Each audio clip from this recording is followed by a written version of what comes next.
Close your eyes, and let us drift back, far back, into the mists of the world's earliest memory. Imagine yourself standing on the banks of the two great rivers, the Tigris and the Euphrates. The air is warm, and the land around you hums with the life of the very first cities. This is Mesopotamia, the cradle of civilization, where the first stories of the gods were whispered on clay tablets, thousands of years ago. Among those ancient tales, none echo with such mystery and reverence as the stories of the Anunnaki. Their name lingers like a spell across the ages, carried through myths, prayers, and royal inscriptions.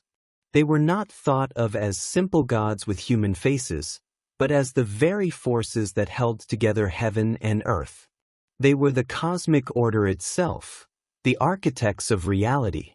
The word Anunnaki comes from the Sumerian Inanna, meaning the offspring of An, or Anu in later Akkadian tongues, was the great sky father, the supreme god who reigned over the highest heavens. To be of his lineage was to stand between worlds, with one hand in the infinite skies, and the other touching the soil of the earth. Even in their very name, the Anunnaki were imagined as bridges, connecting what was beyond reach to the life that pulsed in human experience. In those early centuries, as Sumerian scribes pressed their reed stylus into wet clay, the identity of the Anunnaki was slowly taking shape. They appear first in fragmentary lists, in temple inventories, in offerings set aside for the Inanna who judge. Already, by 3000 BCE, there was the sense of a vast divine assembly, not one god, but many, gathered in council. A clue comes from one of the most haunting of all Mesopotamian texts, the Sumerian king list. Compiled around 2100 BCE, though reaching back into much older tradition, it begins with a solemn declaration: kingship descended from heaven. This line was more than poetry. It was a principle. It meant that all earthly rule, every crown, every throne, carried the mandate of the gods. And who presided over this sacred descent? The Anunnaki. The king list then speaks of rulers before the Great Flood, kings whose reigns stretched across thousands upon thousands of years. Al-Ulim of Eridu, it says, ruled for 28,800 years. His successor, Enlil of Bad Tibra, reigned for 43,200 years. Impossible numbers, yes. But in these mythic times, kingship was not yet measured in human years. These colossal spans belonged to a different rhythm, the slow ticking of cosmic clocks, a time when the Anunnaki themselves were thought to walk beside kings. Let us pause in Eridu, the city they called the first of all cities. Archaeologists have uncovered layer upon layer of temples there, 17 stacked one atop another, some dating back to 5000 BC. Imagine those temples, aligned to the cardinal points, raised high on platforms that sought to mimic the cosmic mountain. These were not just buildings of brick and reed. They were places where heaven and earth were bound together, sacred stages on which the Anunnaki were honored. The myths from Eridu echo this vision. The Eridu Genesis, preserved in Babylonian copies though rooted in Sumer's oldest traditions, tells how the Anunnaki established the first cities and appointed the first kings. Humanity had been created, but it was the Anunnaki, the great gods, who gathered in assembly and assigned the destinies. Here we see them clearly, not as distant deities, but as judges and legislators, deciding the fate of both gods and mortals alike. From Eridu, we drift northward to Nippur, the holy city of Enlil, where the archives give us still more insight. Inscriptions from rulers who rebuilt Enlil's temple speak of doing so, for the Anunnaki who decree fate. Even Enlil, one of the mightiest, was bound within their collective authority. The council of the Anunnaki was higher than any single god. In these texts, we hear of the Upsuakina, the great chamber where the gods convened. Imagine it, a vast cosmic hall where 50 Anunnaki gathered, and within them, 7 who were tasked with decreeing fate itself. These assemblies echo like divine parliaments. They debated, they judged, they decided. The number 7 carried deep meaning, mirroring the 7 planets that wandered across the sky and the 7-day rhythm that structured human time. But who were the Anunnaki among the wider host of gods? The texts make distinctions. There were the Igigi, whose name meant those who see, watchers of the skies and stars. They were the younger, the laborers, the observers of omens. The Anunnaki, by contrast, were the lawmakers, the great powers. The Igigi, in many traditions, stood beneath them in rank, restless servants compared to the elder assembly. Temples across Mesopotamia echoed these hierarchies in stone and brick. Think of the great ziggurats, stair-step mountains rising above the flat plains. These were not mere temples, but models of the cosmos itself, each level a rung on the ladder between earth and heaven. At Uruk, the Anu ziggurat soared upward, dedicated to the Sky Father and the lineage of the Anunnaki. Its alignments with the stars made each ascent feel like climbing into the very structure of the heavens. The worship of the Anunnaki marked the rhythm of time itself. Each year, the festival of Akitu renewed the bonds between gods and men. The king, in ritual, reenacted the original moment when kingship first descended from heaven. In these rites, he sought the approval of the Anunnaki for his rule, ensuring that divine order still upheld his throne. Without their blessing, his reign would be nothing but dust. And oh, the scale of devotion! From Drahem archives we read of thousands upon thousands of animals sacrificed, food and goods offered in endless cycles of ritual. These were not small acts of worship, they were national enterprises, entire economies shaped around sustaining the favor of the Anunnaki. Seals and carvings from temples show us how the Sumerians imagined their gods. The Anunnaki wear horned crowns, each pair of horns marking their rank in the celestial hierarchy.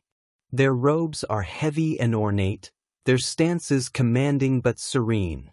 They are rulers, cosmic governors, beings clothed not only in fabric, but in the dignity of universal law. Even the earliest law codes reflect their shadow. The Code of Enlil begins by proclaiming that the king received authority from En and Enlil. It was the Anunnaki, ultimately, who guaranteed justice, who underpinned the very idea that human laws were valid. Behind every judge, every verdict, every tablet of law, stood the unseen assembly of gods. By the time Babylonian scribes began to weave these traditions together, the Anunnaki pantheon had settled around a great triad: Anu, Enlil, and Enki. These 3 stood at the center, their domains weaving the fabric of reality. Anu in the heights of heaven, Enlil in the winds and the earth's order, Enki in the fresh waters and the wisdom of civilization. Anu was remote, dwelling in the highest sky. His role was often to delegate, to arbitrate from afar, rather than to act directly. In the Enuma Elish, the great Babylonian creation epic, Anu briefly steps forward, but even his immense power must be passed on to Marduk, his grandson in spirit, who defeats Tiamat, the chaos dragon. In this we see how divine authority, in Mesopotamian thought, was not raw force but institutional order, power handed through councils, assemblies, and laws. In Uruk, the temple of Anu rose again and again across centuries. Priests climbed its ziggurat steps in solemn processions, reenacting the climb from earth into heaven. At the summit, in the sacred chamber, rituals of sacred marriage renewed Anu's sovereignty, the god of the sky united with Inanna, goddess of love and war, ensuring the cosmos remained fertile and ordered. Enlil, by contrast, was present in every storm, every wind, every surge of the rivers. He was the lord of the lands, deeply woven into earthly affairs. When kings prepared for war, when rulers sought legitimacy, it was Enlil's temple at Nippur they turned to. The prologue of Hammurabi's famous code declares that Anu and Enlil appointed Hammurabi to cause justice to prevail. Without Enlil's sanction, no crown could truly endure. And then there was Enki, lord of fresh waters and deep wisdom. He was the god of the Abzu, the subterranean sea beneath the earth, from which flowed the rivers and canals that sustained Mesopotamia. But he was also the god of intelligence, of invention, of craft. His temple at Eridu was not only a house of worship but a center of learning, filled with scribal schools, workshops, even early experiments in chemistry and medicine. Through Enki, the divine gift of knowledge spilled into human hands. Myths remember him with fondness. In the tale of Atrahasis, when the other gods plotted to destroy humankind with a great flood, it was Enki who whispered a warning to Atrahasis, teaching him how to build a boat, how to survive. Time and again, he stands as humanity's quiet ally, balancing the harsher decrees of his divine kin. And so, across clay tablets, temples, and hymns, the picture of the Anunnaki emerges. They were not a single god to be feared, nor a distant pantheon of myth only. They were thought of as the very structure of divine governance, the assembly that decreed fate itself. Here, as our first part closes, we find ourselves standing again beneath the ziggurat steps, the evening stars glittering above. The Anunnaki are gathered in their cosmic chamber, their voices soft but resolute, weaving destinies that span both the heavens and the earth. Their story, vast and flowing, has only begun. So, let us rest here, and when we continue, we will drift deeper into their councils, their myths of creation, and their hand in shaping humankind itself. We left the Anunnaki gathered in their celestial council chambers, weaving destinies that bound both gods and humankind. Now the story deepens, for their role was not only in law and kingship, but in creation itself. It is here, in the myths of beginnings, that their presence becomes most intimate, touching the very origins of humanity. In the Mesopotamian imagination, the assembly of great gods was more than ritual. It was a divine legislature. Babylonian texts describe how 50 Anunnaki convened in the Upsukina, the chamber of decisions, located within Enlil's sanctuary at Nippur. The procedures of this heavenly parliament echoed the earthly courts. Cases were presented, witnesses gave testimony, and verdicts were reached through formal debate. Even the Epic of Gilgamesh preserves memories of these councils, where the gods decided the fate of Gilgamesh and Enkidu after their bold defiance in slaying Humbaba and the Bull of Heaven. Within this assembly, different gods held distinct responsibilities. Ninhursag, the mother goddess, oversaw matters of birth and fertility, shaping the first humans and guiding the continuation of life. Inanna, the moon god, governed the rhythms of time, marking days and months by his silver glow. Utu, the sun, was the divine witness of justice, seeing all that unfolded beneath his light and ensuring oaths were kept. These were not separate from the Anunnaki, but woven into their council, each with duties that touched human life in tangible ways. Through these assemblies, Mesopotamian thought revealed a remarkable sophistication. Divine power was not the will of one, but the consensus of many. Checks and balances existed even among gods, so that cosmic order was never arbitrary, but carefully deliberated. It is within this structure that we encounter one of the most profound myths, the tale of humanity's creation, preserved in the Atrahasis epic. In its opening lines, we hear of the younger gods, the Igigi, laboring without end. For 40 years they dug canals, raised temple foundations, and performed the heavy work needed to sustain the divine estates. At last they grew weary. They rebelled, setting fire to their tools, surrounding Enlil's house in protest. This was no small disturbance, it was a crisis. If the Igigi refused their labor, the divine order itself would collapse. The Anunnaki assembly was summoned. Tension filled the chamber as the elder gods considered what must be done. It was Enki, Lord of Wisdom, who proposed the daring solution. Rather than force the Igigi back to toil, they would create a new being, one born to carry the labor on behalf of the gods. That being would be humanity. The process of creation was solemn. A god of intelligence, known as Weila, was chosen for sacrifice. His blood would provide the spark of divinity, mingled with clay from the earth. Ninhursag, the birth goddess, shaped this mixture, fashioning the first human forms. The divine blood gave them consciousness, the clay gave them physical shape.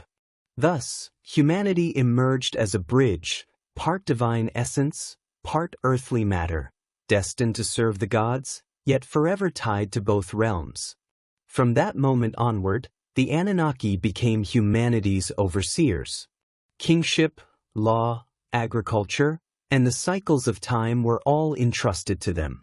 But their relationship with humans was not simple. In the Atrahasis, when humankind grew too numerous and noisy, disturbing Enlil's rest, the gods debated again. Plague, famine, and drought were unleashed to cull the population. And when these measures failed, the Great Flood was decreed. Yet once more, it was Enki who showed compassion. Quietly, he whispered to Atrahasis, guiding him to build a vessel, sealed tight with bitumen, to preserve life. The flood came, swallowing the land, but through Enki's wisdom, humanity survived. This story, echoing later in the tale of Noah, reminds us of the dual nature of the Anunnaki, stern judges who decreed fates, yet also protectors who ensured balance was never entirely lost. In time, new generations of gods arose, shifting the center of power.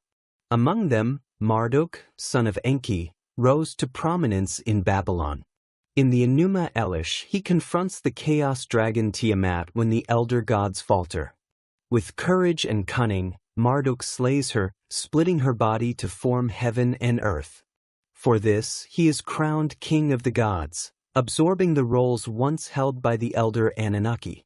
Yet the memory of the Anunnaki assembly persisted, their legacy woven into every ritual and festival that Babylonian kings performed to renew their rule.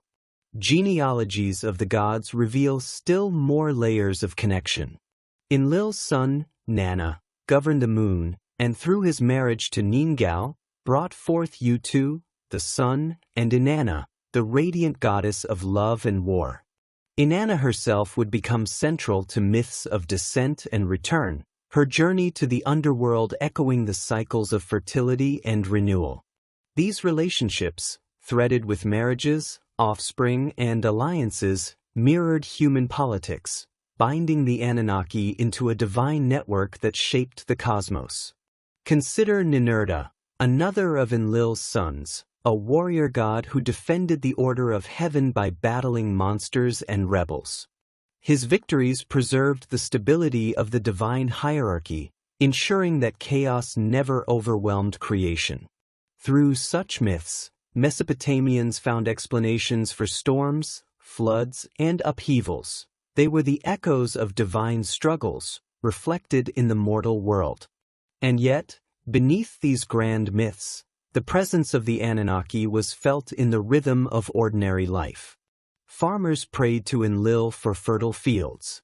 Craftsmen honored Enki for skill in their work. Judges swore oaths before Utu, trusting the sun's watchful gaze to expose falsehood.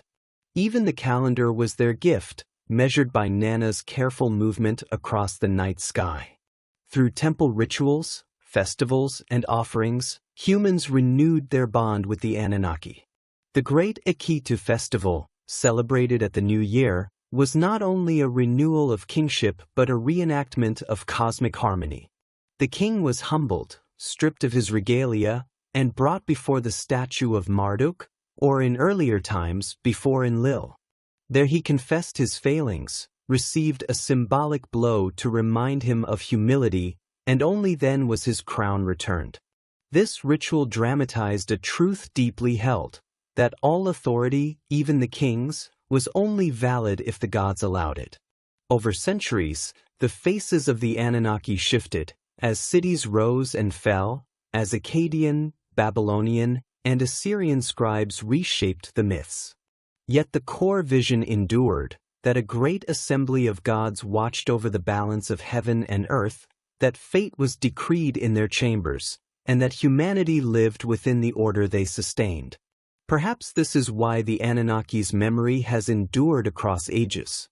They were not gods of a single temple or a single city. They were the embodiment of law, of structure, of cosmic justice. They were the reason the rivers flowed in their seasons, the reason kings ruled, the reason that the world, though full of chaos, did not fall apart. As we bring this long story to a close, imagine once again the ziggurat rising above the plain, its steps climbing toward the stars. At its summit, the priests whisper the ancient hymns. Below, the people live their lives in the shadow of the gods, offering grain, wine, and prayer, trusting that the Anunnaki still listen. Their story is not a tale of battles alone, nor of distant heavens. It is the story of order itself, of a people's attempt to understand the vastness of existence and to weave meaning into the flow of time. And now, as the night deepens, let these echoes of Sumer and Babylon settle softly. The Anunnaki remain, not as forgotten deities, but as guardians of memory, standing at the threshold between heaven and earth. Their counsels, their decrees, their myths, all continue to whisper through the ages, reminding us of humanity's first questions and the timeless search for order in the cosmos. The creation process involved 14 birth goddesses each, responsible for producing one male and one female human.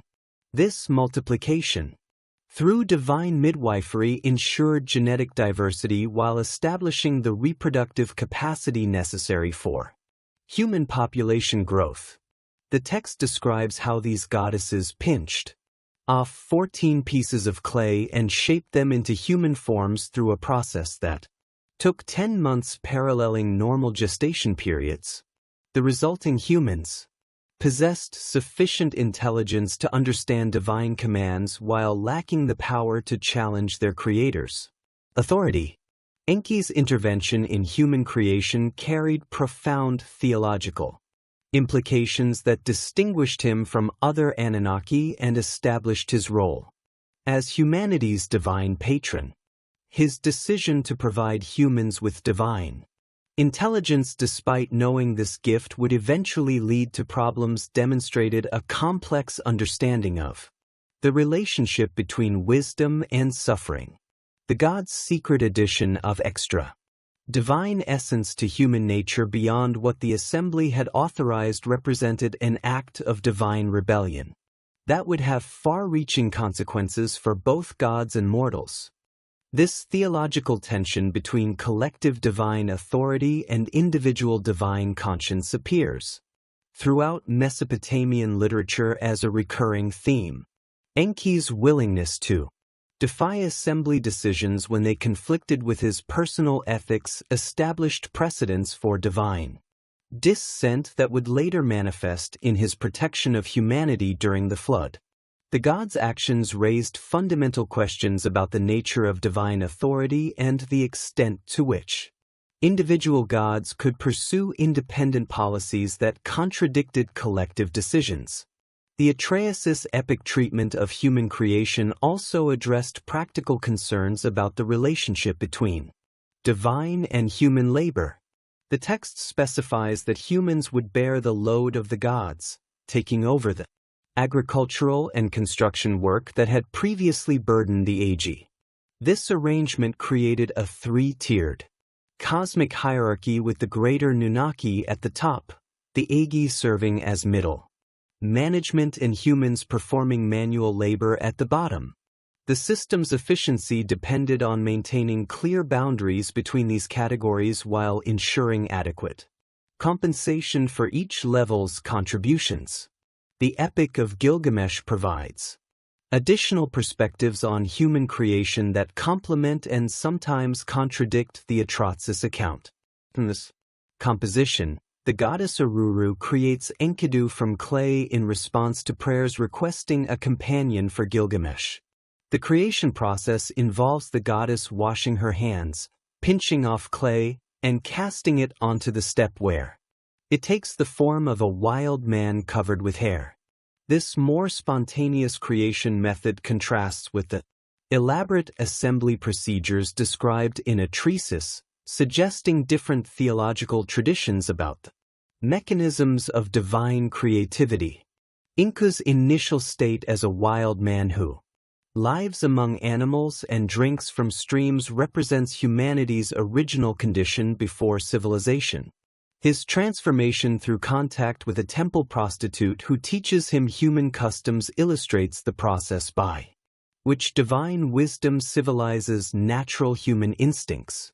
The 7 days and nights of sexual instruction that humanize Enku parallel creation narratives in which divine knowledge transforms raw human material into civilized beings capable of urban life.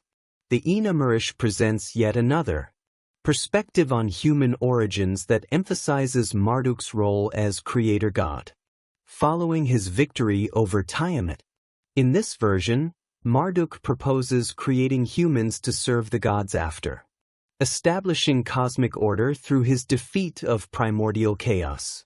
The epic describes how Air suggested using Kingu's blood since this rebel god bore primary responsibility for organizing resistance against the younger generation of deities. The creation process involves mixing Kingu's blood with clay to produce humans who will bear the service of the gods that they might be at ease. This version's emphasis on using a rebel god's blood for human creation carries different theological implications than the Atrahasis account. Rather than sacrificing a god with intelligence, the Enuma uses the blood of a defeated enemy, suggesting that human nature contains elements of both divine wisdom and rebellious tendencies. This duality explains humanity's capacity for both great achievements and destructive behavior, providing theological justification for the moral complexity that characterizes human civilization. Comparative analysis of these creation accounts reveals significant variations in how different Mesopotamian traditions understood humanity's relationship to the divine realm. The Atrahasis epic emphasizes humanity's role as divinely created laborers whose primary purpose involves serving the gods' material needs. The Gilgamesh tradition focuses more on the civilizing process that transforms natural humans into urban dwellers capable of sophisticated cultural achievements. The Anunnaki presents human creation as part of Marduk's broader program of cosmic organization, following his assumption of supreme divine authority. These variations reflect different regional and temporal perspectives on fundamental theological questions about human nature and destiny. Sumerian traditions preserved most clearly in the Atrahasis epic emphasized humanity's subordinate status and obligation to serve divine needs. Later Babylonian compositions showed greater interest in human potential for wisdom and cultural achievement, while maintaining the basic framework of divine superiority. Assyrian versions often stressed the importance of royal authority as divine representation on earth, connecting human creation to political legitimacy.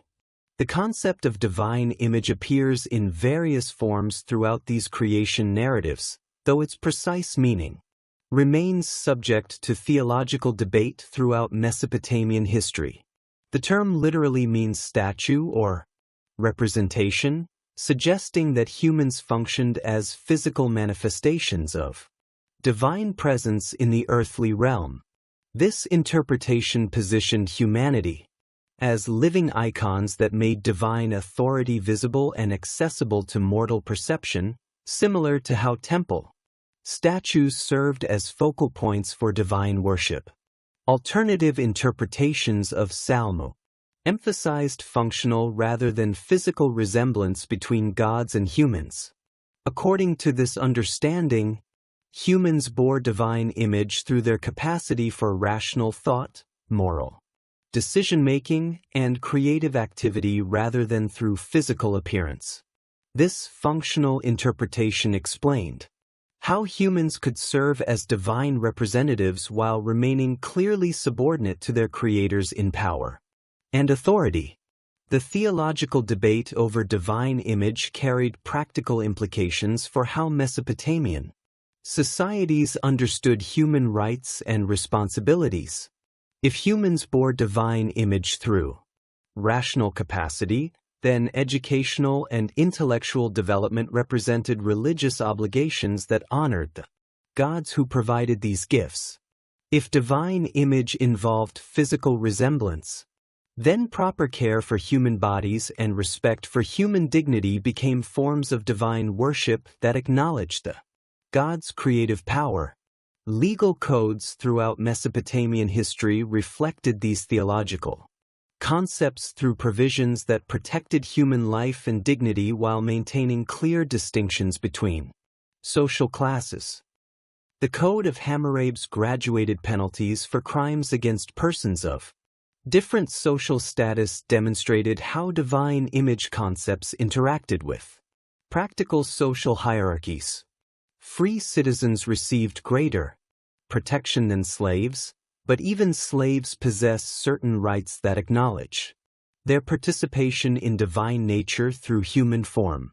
Temple records document elaborate rituals designed to honor the gods for their gift of human creation while acknowledging humanity's ongoing obligations to divine authority. New Year festivals included ceremonies that symbolically reenacted human creation with priests molding clay figures while reciting appropriate incantations. These rituals served both educational and devotional purposes, teaching participants about their origins while reinforcing their obligations to serve divine needs through temple support and moral behavior.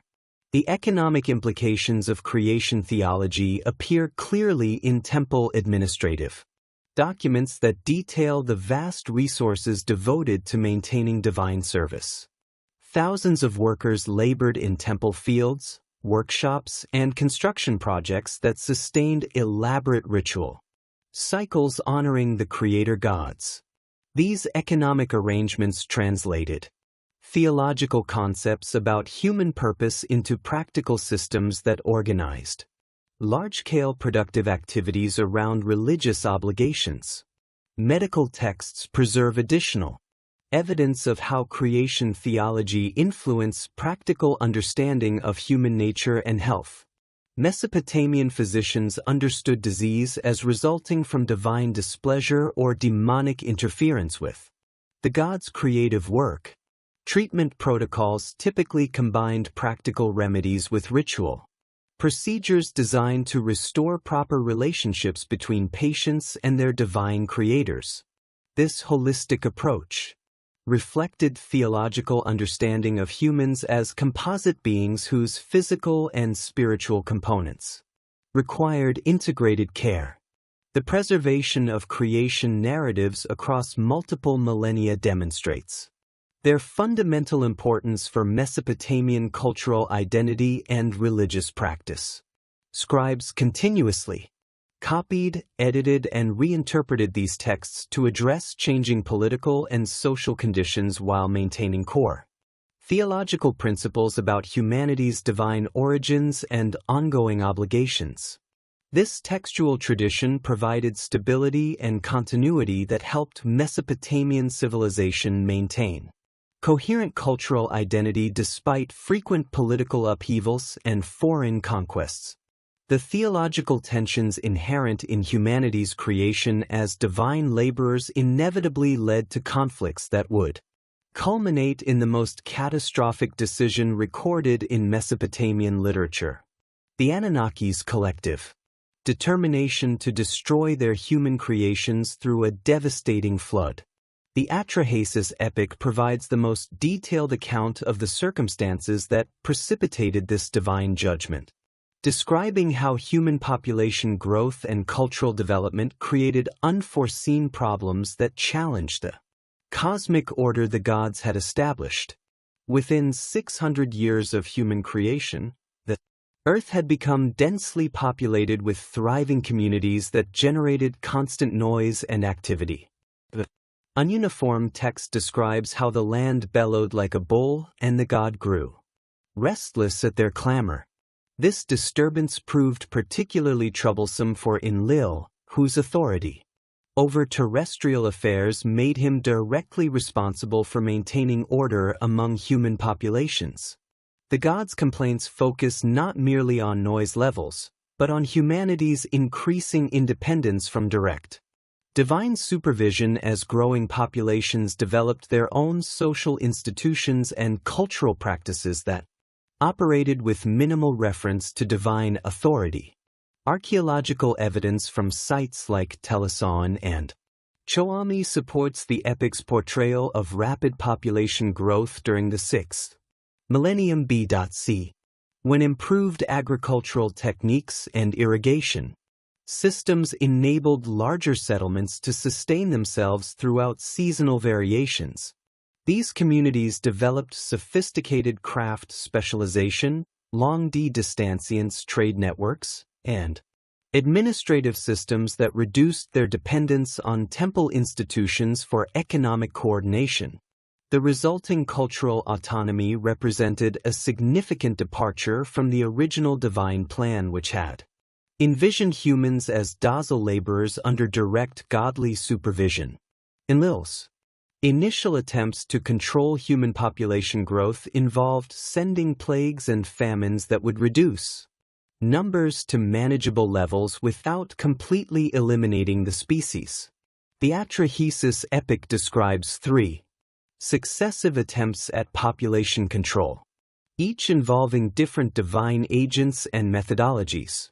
The first plague administered through Namur, the plague god, targeted specific age groups and social classes to achieve demographic rebalancing without disrupting essential agricultural production. When this selective approach proved insufficient, Enlil authorized more comprehensive famine conditions that would force human communities to compete for scarce resources. The god's strategy involved manipulating weather patterns and agricultural conditions to create widespread food shortages that would naturally reduce population levels through starvation and conflict. Adad, the storm god, withheld the seasonal rains that enabled crop growth, while other deities responsible for fertility and abundance withdrew their support from human agricultural activities. The resulting famines achieved temporary population reductions, but failed to address the fundamental problem of human cultural independence that concerned Enlil most deeply. Enki's repeated intervention to assist humanity during these crises created mounting tension within the divine assembly and established the theological framework for the flood narrative. God's provision of alternative food sources, irrigation techniques, and survival strategies enabled human communities to weather divine punishment more successfully than Enlil had anticipated. These interventions violated the assembly's collective decisions and represented a form of divine insubordination that challenged the hierarchical authority structure governing an Anunnaki relationships. The escalating conflict between Enlil and Enki reflected deeper theological questions about the nature of divine justice and the extent to which individual gods could pursue independent policies that contradicted collective decisions. Enlil's position emphasized the importance of maintaining cosmic order through strict enforcement of divine authority, while Enki's actions suggested that wisdom and compassion should temper the application of divine power. This fundamental disagreement about divine governance would reach its climax in the flood decision and its aftermath. The assembly's final decision to destroy Humanity through flood represented a compromise that addressed Enlil's concerns about human independence while providing a definitive solution to the population problem. The Atrahasis epic describes elaborate deliberations in which various gods presented arguments for different approaches to the human crisis. Some deities supported Enlil's position that complete destruction was necessary to restore proper cosmic order, while others advocated for more moderate measures that would preserve human civilization while addressing legitimate divine concerns. The flood mechanism itself reflected sophisticated understanding of hydraulic engineering and meteorological processes that characterized Mesopotamian civilization's relationship with its riverine environment. The gods' decision to overwhelm existing flood control systems through coordinated attacks on multiple fronts demonstrated their comprehensive knowledge of the infrastructure that sustained human settlements. Adad would provide unprecedented rainfall from above, while Enki would release subterranean waters from the Abzu, creating a dual assault that would overwhelm even the most sophisticated human engineering projects. The Assembly's oath of secrecy regarding the flood plan created the dramatic tension that drives the narrative forward and establishes Enki's moral dilemma. The gods swore binding oaths that prevented them from directly warning humans about the impending destruction. But these restrictions applied only to direct communication rather than indirect methods that preserve the letter while violating the spirit of the agreement. Enki's solution involved speaking to the reed wall of Atra's house rather than to the man himself, a technical compliance with the oath that enabled him to provide essential survival information. The instructions Enki provided to Atrahasis through this indirect communication method reveal detailed knowledge of shipbuilding techniques and survival strategies that reflect actual Mesopotamian maritime technology. The gods specified exact dimensions for the vessel that would preserve human and animal life through the flood. 120 cubits in length, width, and height, creating a perfect cube that symbolized cosmic completeness. The ship's construction required specific materials including palm fiber, bitumen, and various types of wood that were readily available in southern Mesopotamia and possessed the waterproofing qualities necessary for extended ocean voyaging. The 7-day construction period that Enki allowed for the ark's completion paralleled the cosmic week that structured divine and human temporal experience throughout Mesopotamian culture. This timeline required Atrahasis to mobilize extensive community resources and labor while maintaining secrecy about the project's true purpose. The text describes how the builder provided food and drink for his workers while deflecting questions about the vessel's intended use, claiming it was designed for a trading expedition to distant lands. The loading of animals onto the ark followed systematic procedures that demonstrated sophisticated understanding of species preservation and ecological relationships. Atrahasis gathered breeding pairs of wild animals while also including domestic species that would be essential for re-establishing agricultural civilization after the floodwaters receded. The text specifies that clean animals were taken in groups of 7 pairs, while unclean species were limited to single pairs, establishing distinctions that would later appear in Hebrew flood narratives, but reflected earlier Mesopotamian concepts about ritual, purity, and sacrifice. The flood itself began with supernatural phenomena that announced the cosmic significance of the impending destruction. The Atrahasis epic describes how normal weather patterns ceased as divine forces took direct control of atmospheric and hydrological systems. Darkness covered the earth even during daylight hours while earthquake tremors announced the release of subterranean waters that would supplement the torrential rains. These preliminary Signs provided final warnings for any humans who possessed sufficient wisdom to interpret divine communications through natural phenomena. The actual deluge combined multiple water sources in a coordinated assault that overwhelmed all existing flood control infrastructure. Akkadian storms provided continuous rainfall that exceeded the capacity of drainage systems, while the Anunnaki collectively opened the fountains of the great deep that released underground water reserves. The Epic of Gilgamesh's parallel account describes how even the gods were frightened by the flood's intensity, with Ishtar crying out in distress at the destruction of her human worshippers and the Anunnaki cowering like dogs in the highest heavens. The 7-day duration of the flood proper corresponded to the cosmic week, while providing sufficient time for complete inundation of inhabited areas. The waters rose above the highest mountains, eliminating all terrestrial life except for the carefully preserved specimens aboard Atreides' vessel. Text describes how human settlements, temples, and agricultural infrastructure disappeared beneath the expanding waters, erasing millennia of cultural development and technological achievement in a matter of days. The psychological impact of the flood on the divine assembly became apparent as the destruction proceeded beyond what many gods had anticipated or desired.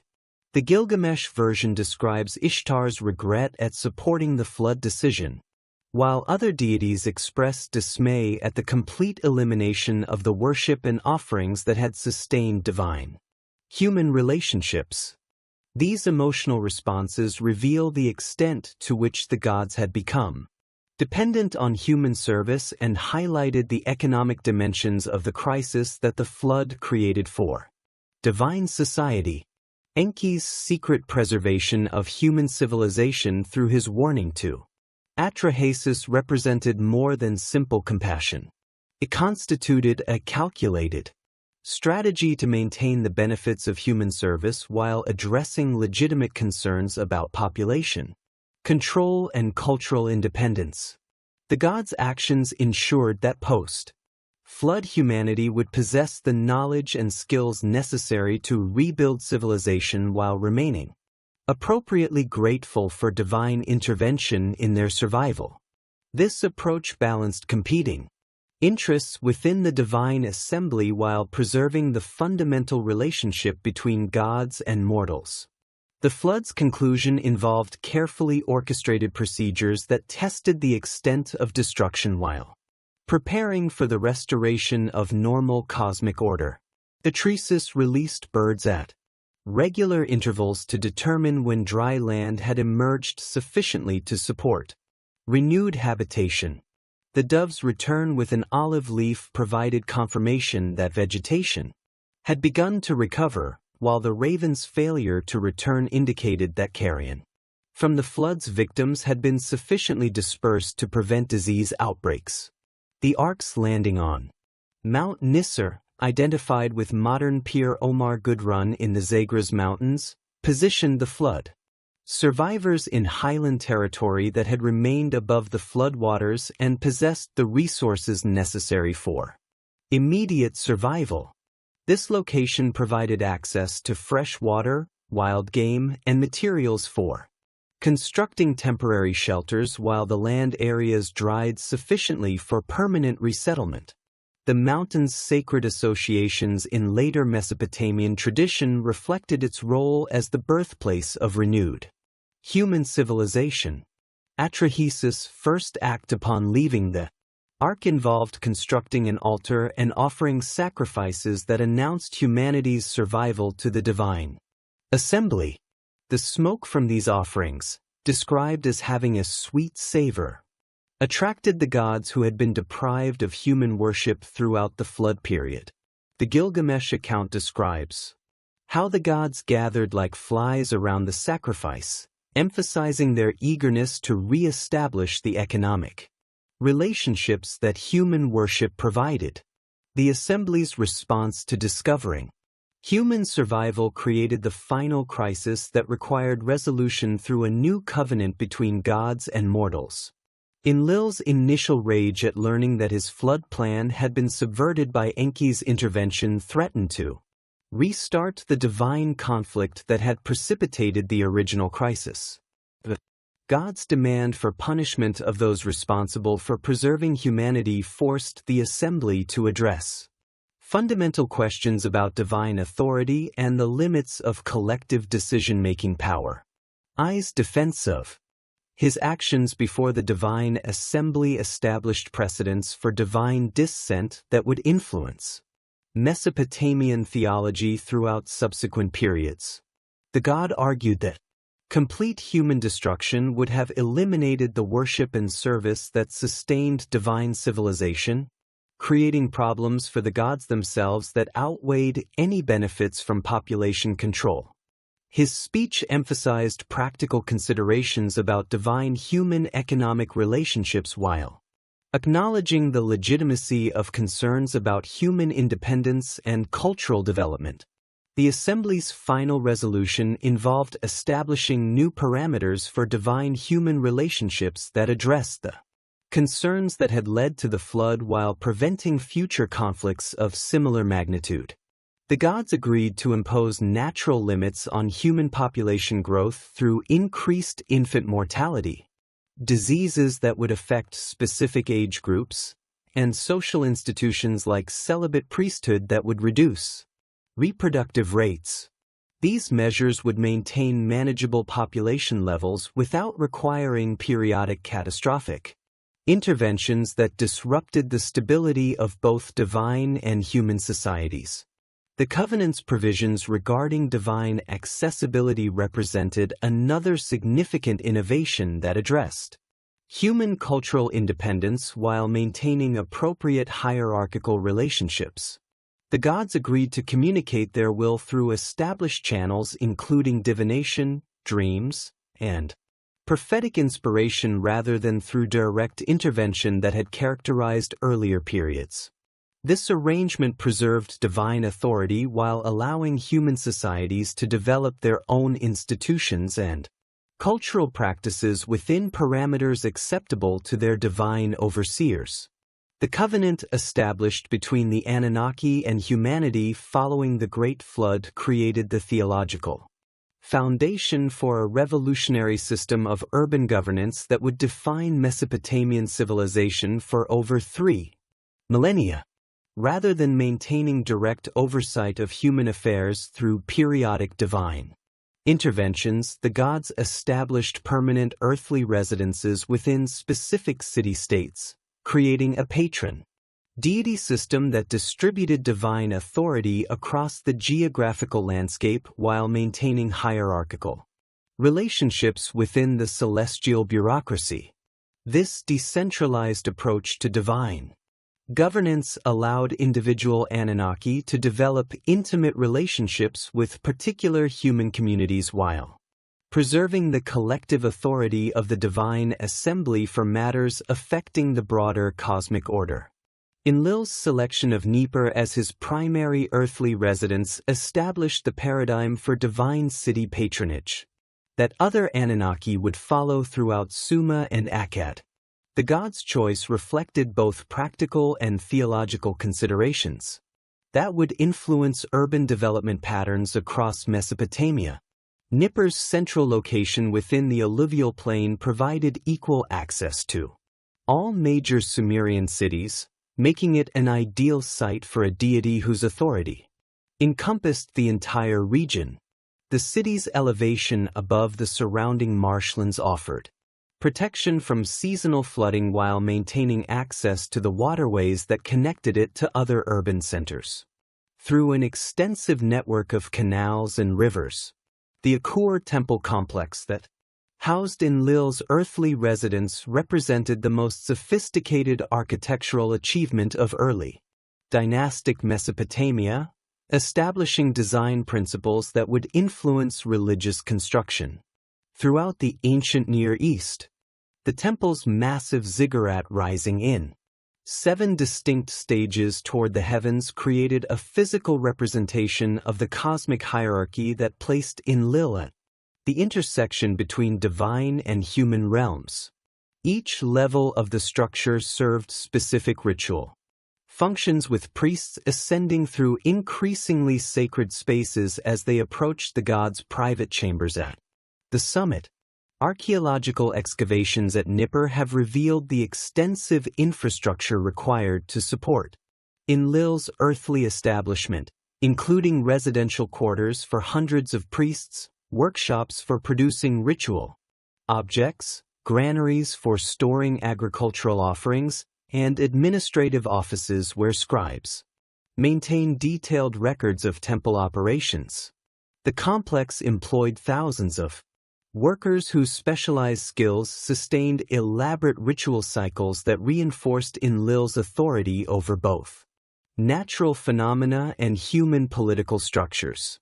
Craftsmen produced the ceremonial weapons, jewelry, and textiles that adorned the god's cult statue, while musicians and singers performed the hymns and liturgies that accompanied daily worship services. The economic scale of Enlil's temple operations dwarfed those of any secular institution in Mesopotamian society, with administrative archives documenting the management of vast agricultural estates, livestock herds, and manufacturing enterprises that generated the wealth necessary to sustain divine service. The Drame archive, dating to the Third period, records the delivery of over 100,000 cattle and sheep annually to Enlil's temple for sacrificial purposes, indicating the massive scale of resources devoted to maintaining divine favor. These offerings came from throughout Mesopotamia as rulers from distant cities sent tribute to acknowledge Enlil's supreme authority and seek his blessing for their political and military endeavors. Enki's establishment at Eridu created a contrasting model of divine city patronage that emphasized wisdom, craftsmanship, and the technical knowledge essential for urban civilization. The god's temple complex included extensive educational facilities where scribes learned the cuneiform writing system. Mathematicians developed computational techniques for architectural and astronomical calculations, and engineers studied the hydraulic principles that enabled irrigation. Agriculture.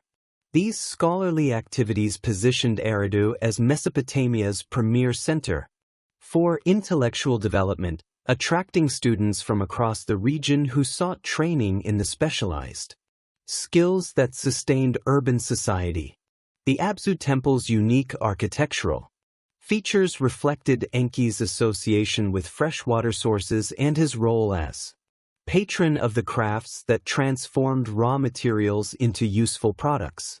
The temple's foundation extended below ground level to create symbolic connection with the underground waters that fed Mesopotamia's rivers and canals, while its workshops produced the finest examples of metal work, textile production, and ceramic manufacture found anywhere in the ancient world.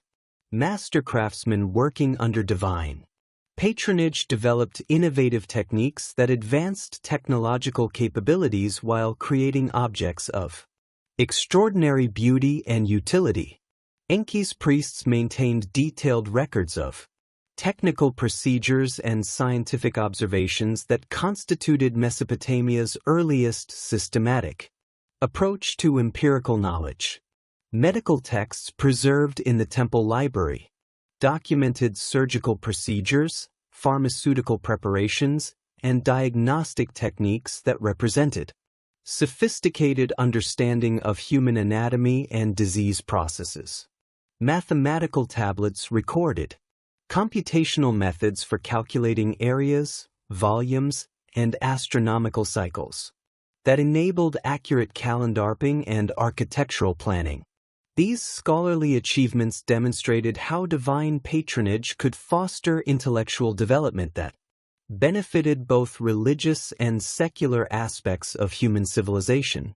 Inanna's patronage of Uruk established yet another model of divine city governance that emphasized the dynamic relationship between sacred and secular authority through the institution of sacred marriage. The goddesses' dual Nature as deity of both love and war created theological tensions that required careful management through elaborate ritual cycles that channeled her potentially destructive energies toward constructive purposes. Her temple complex known as the Inanna featured separate precincts dedicated to her contrasting aspects with priests, specializing in either martial or fertility functions depending on seasonal requirements and political circumstances. The sacred marriage ceremony that annually renewed Inanna's relationship with the reigning king of Uruk represented the most sophisticated expression of divine human political integration achieved in Mesopotamian civilization. This ritual, known as Hyasimos, involved the king assuming the role of Dumuzi, Inanna's mythological consort, in a ceremonial union that symbolically transferred divine authority to earthly rulership while ensuring the goddess's continued support for the city's prosperity and military success. The ceremony required months of preparation involving purification rituals, costume preparation, and rehearsals that transformed the king from a mortal ruler into a temporary embodiment of divine power.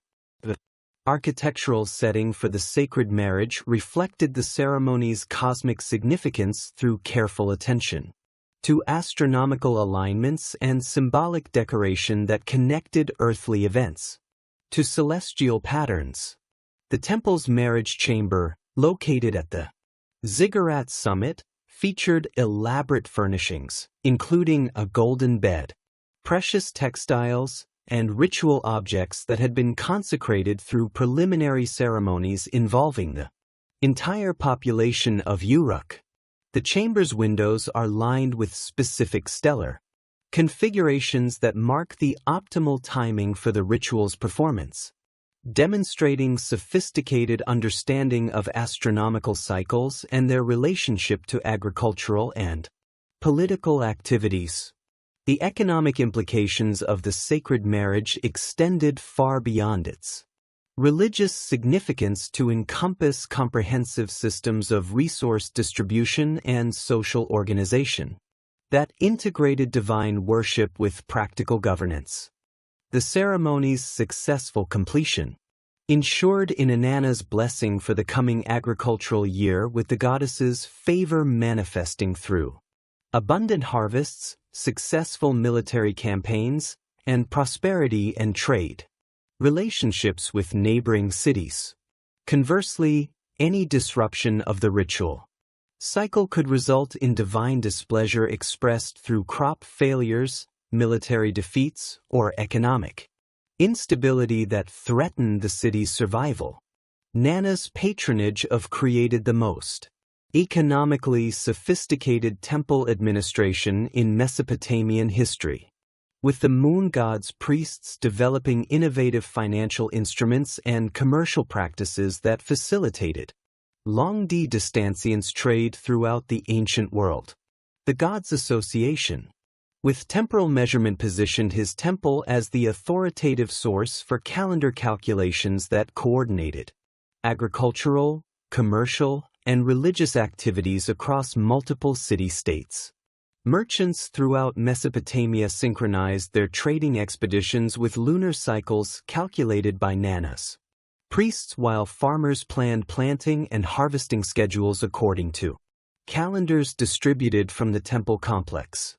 The ziggurat of Inanna, known as the Ekishnugul, featured sophisticated astronomical observation facilities that enabled precise tracking of lunar phases and planetary movements essential for maintaining calendar accuracy.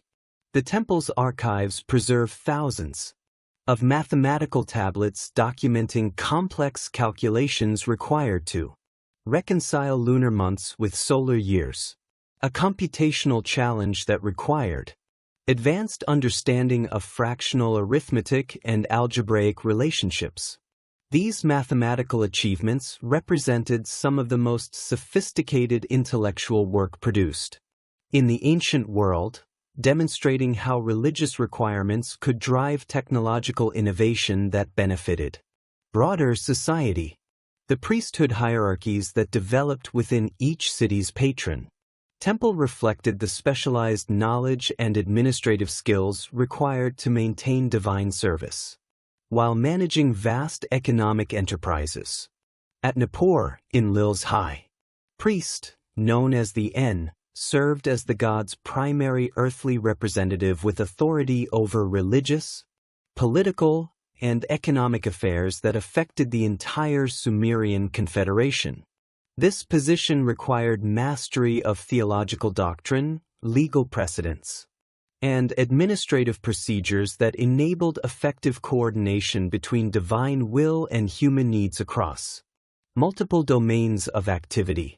Subordinate priestly ranks included the Sangu, who supervised daily temple operations and managed the extensive workforce required for ritual performance and economic production.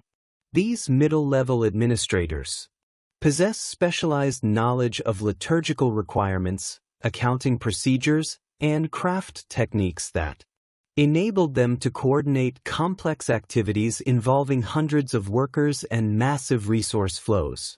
The Mushipu priests specialized in ritual purification and exorcism, maintaining the spiritual cleanliness essential for effective divine communication, while the Kalu priest performed the musical liturgies that accompanied sacrificial offerings and seasonal celebrations. The training required for priestly service involved decades of study in temple schools where students mastered ununiform literacy, mathematical computation, astronomical observation, and theological doctrine necessary for effective temple administration. The curriculum included extensive memorization of hymns, prayers, and ritual procedures that preserve traditional practices while allowing for adaptation to changing circumstances. Advanced students specialized in particular aspects of temple operations, developing expertise in areas such as divination, medical practice, or commercial law that enabled them to serve both religious and secular functions within their communities. Women played crucial roles within temple hierarchies, particularly in institutions dedicated to goddesses like Inanna, where female priests known as Inu served as the deity's primary earthly representatives. These high-ranking priestesses possessed authority comparable to their male counterparts, supervising extensive temple operations while maintaining the ritual purity essential for divine communication. The Inu of Inanna Turuk held responsibility for the sacred marriage ceremony, serving as the goddess's earthly embodiment during the king's symbolic union with divine power.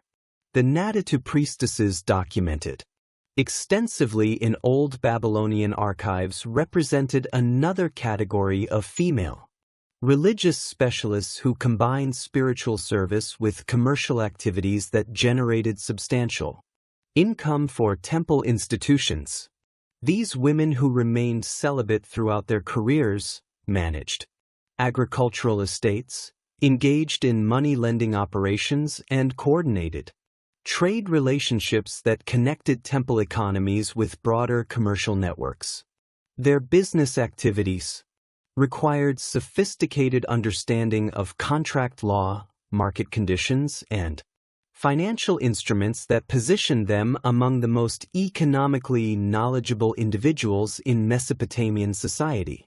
Temple architecture evolved to accommodate the complex ritual requirements and administrative functions that characterized mature Anunnaki worship, with successive building phases creating increasingly elaborate complexes that dominated their urban environments. The standard temple layout included a central sanctuary housing the deity's cult statues surrounded by chambers for storing ritual implements, preparing offerings, and housing priests. Courtyards provided space for large-scale ceremonies involving entire urban populations, while administrative wings contained archives, workshops, and residential quarters necessary for temple operations.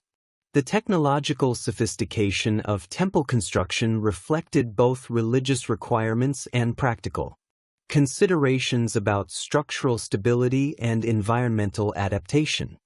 Builders developed innovative techniques for creating waterproof foundations in marshy terrain, constructing earthquake-resistant walls capable of supporting massive superstructures, and designing drainage systems that prevented flood damage to sacred precincts.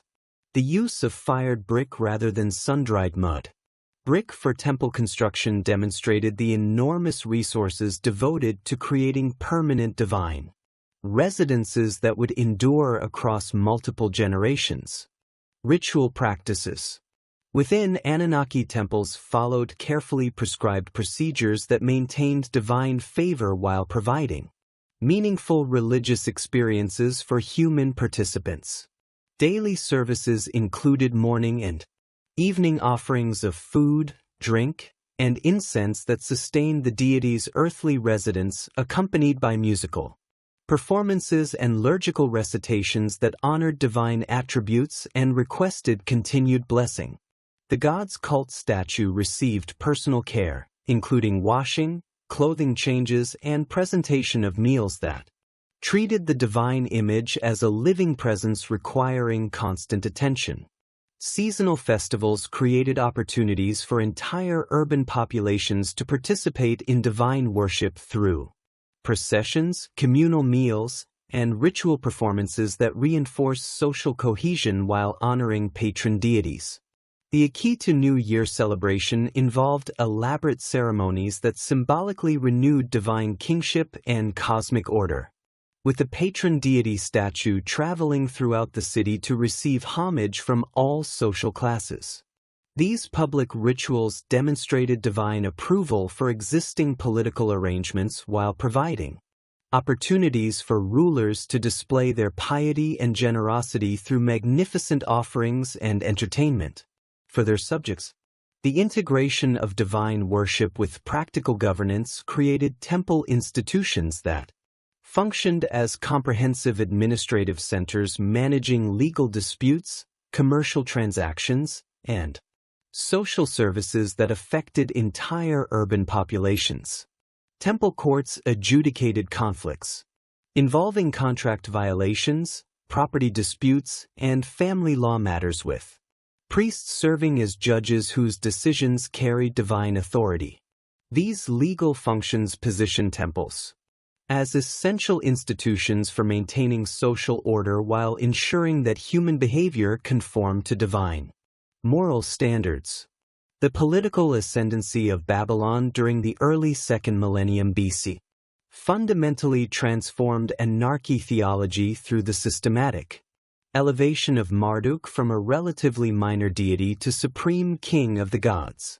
This theological revolution codified most comprehensively in the Enuma Elish creation epic represented far more than simple religious propaganda supporting Babylonian political ambitions. The restructuring of divine hierarchy required sophisticated theological arguments that preserved the authority of established Anunnaki while accommodating Marduk's unprecedented rise to cosmic supremacy. Marduk's genealogical credentials as Enki's son provided the essential foundation for his claim to supreme authority within existing Anunnaki structures. Babylonian theologians emphasized his inheritance of his father's wisdom and technical expertise while adding martial prowess that distinguished him from the contemplative Enki. The god's youth represented an advantage rather than a liability in confronting primordial chaos forces that threatened to establish cosmic order, as older deities like Anu and Enlil had proven inadequate to the challenge posed by Tiamat's rebellion. The Enuma Elish's account of Marduk's rise to power through combat with Tiamat established precedents for divine authority based on demonstrated capability rather than traditional inheritance or seniority. The epic describes how the established gods faced with Tiamat's threat to destroy the younger generation of deities offered supreme kingship to any god capable of defeating the primordial chaos monster. Marduk's acceptance of this challenge contingent on receiving permanent authority over all divine decisions created a contractual basis for his supremacy that satisfied legal requirements while acknowledging his exceptional qualifications. The weapons and powers that Marduk assembled for his confrontation with Tiamat reflected Babylonian understanding of the technological and organizational capabilities required for effective governance. The god's bow, described as creating lightning when drawn, represented mastery over atmospheric phenomena previously associated with Enlil's authority. His net, woven from the four winds, demonstrated control over directional forces that enabled comprehensive military strategy. The huracan that filled his body provided the raw power necessary to overwhelm opposition, while his chariot, drawn by four horses, enabled rapid movement across cosmic battlefields. Marduk's tactical approach to defeating Tiamat revealed sophisticated military thinking that would influence Babylonian strategic doctrine throughout subsequent periods. Rather than engaging in direct frontal assault, the god employed deception and superior technology to neutralize his opponent's advantages. His inflation of Tiamat through forced ingestion of wind rendered her vulnerable to internal attack, while his net prevented her escape once the battle commenced. The precision shot that split her body in half demonstrated marksmanship skills that required extensive training and natural talent. The cosmic reorganization that followed Marduk's victory established new principles of divine administration that centralized authority while maintaining functional specialization among subordinate deities. The god's division of Tiamat's corpse to create heaven and earth positioned him as supreme architect of the physical universe, while his appointment of other Anunnaki to specific administrative roles preserved their dignity within the new hierarchy. This reorganization balanced revolutionary change with conservative preservation of existing institutions, enabling smooth transition to Babylonian theological supremacy. The 50 names of Marduk recited at the Enuma Elish's conclusion provided comprehensive theological justification for the god's absorption of powers and attributes previously distributed among multiple Anunnaki. Each name represented specific aspects of divine authority that Marduk had acquired through his victory over chaos, creating a systematic theology that explained how one deity could effectively govern functions previously requiring an entire pantheon. This consolidation reflected Babylonian administrative preferences for centralized authority while acknowledging the complexity of cosmic governance. Babylonian temple architecture evolved to accommodate Marduk's supreme status through construction of increasingly magnificent sanctuaries that surpassed earlier Sumerian religious complexes in scale and sophistication. The Esila temple complex in Babylon featured a ziggurat known as Ankani, reaching approximately 90 m in height and visible from distances of several kilometers across the Mesopotamian plain. This structure's massive scale required engineering innovations that pushed contemporary construction techniques to their limits while creating a physical manifestation of Marduk's cosmic authority. The Ishtar Gate, serving as the ceremonial entrance to Babylon's sacred precinct, demonstrated the artistic and technological achievements that Marduk's patronage enabled. The gate's brilliant blue-glazed brick facade, decorated with relief sculptures of dragons and bulls representing Marduk and associated deities, created visual impact that reinforced theological messages about divine power and royal authority. The processional way leading to the gate featured similar decorative programs that transformed routine religious processions into spectacular displays of divine and earthly magnificence. The Akitu festival, celebrated annually, in Babylon represented the most elaborate religious ceremony developed in Mesopotamian civilization, requiring 11 days of complex rituals that renewed both divine kingship and earthly royal authority. The festival's centerpiece involved Marduk's symbolic reenactment of his victory over Tiamat through ritual combat performed by priests wearing appropriate costumes and masks. This ceremony reinforced theological teachings about cosmic order while providing spectacular entertainment that attracted visitors from throughout the known world. The humiliation ritual performed by the Babylonian king during Akitu demonstrated the sophisticated balance between divine and royal authority that characterized mature Mesopotamian political theology. The high priest's removal of royal insignia and physical striking of the monarch symbolized the temporary suspension of earthly power while divine authority underwent renewal. The king's declaration of innocence regarding temple maintenance, urban welfare, and military protection provided public accountability for royal performance while acknowledging ultimate dependence on divine favor. Assyrian adaptation of Anunnaki mythology reflected the military empire's distinctive political requirements and cultural preferences while maintaining essential theological continuities with earlier Mesopotamian traditions.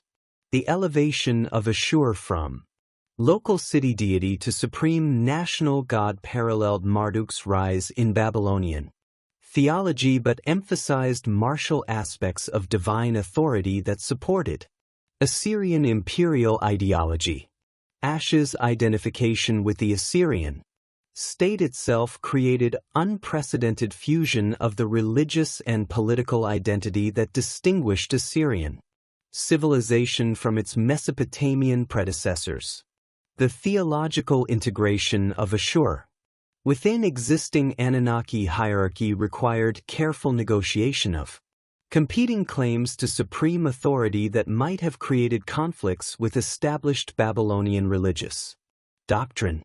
Assyrian theologians resolved this potential problem by emphasizing Ashur's role as military commander of the divine assembly rather than replacing Marduk's cosmic kingship entirely. This arrangement preserved diplomatic relationships with Babylonian religious institutions while asserting Assyrian political supremacy through divine military leadership. Assyrian royal inscriptions consistently portrayed military campaigns as religious wars fought on behalf of Ashur and the Anunnaki against foreign deities who threatened cosmic order.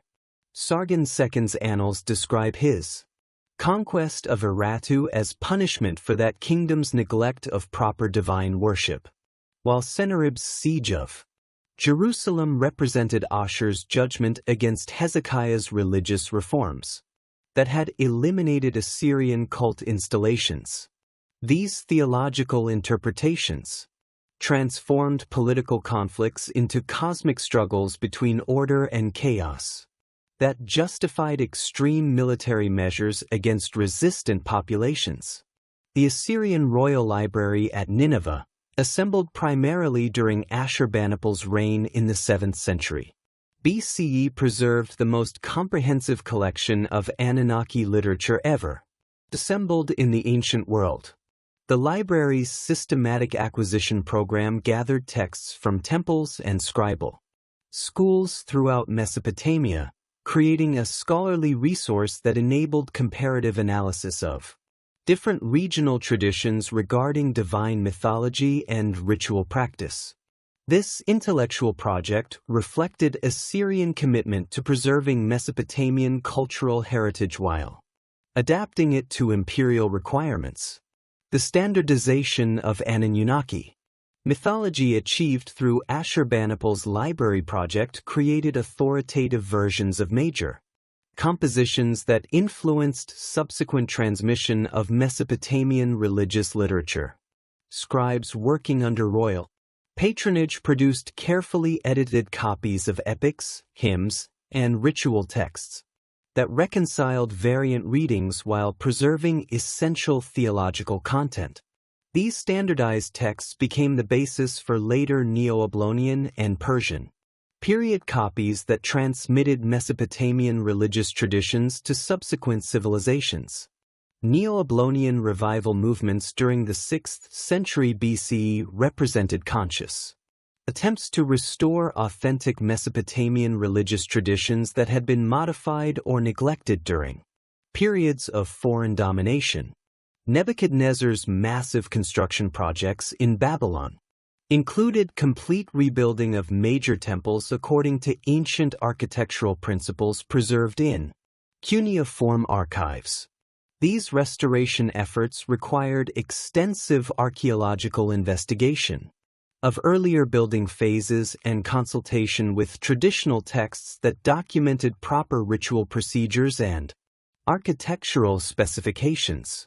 The scholarly activities sponsored by Neo-Babylonian rulers created unprecedented opportunities for systematic study of Anunnaki traditions.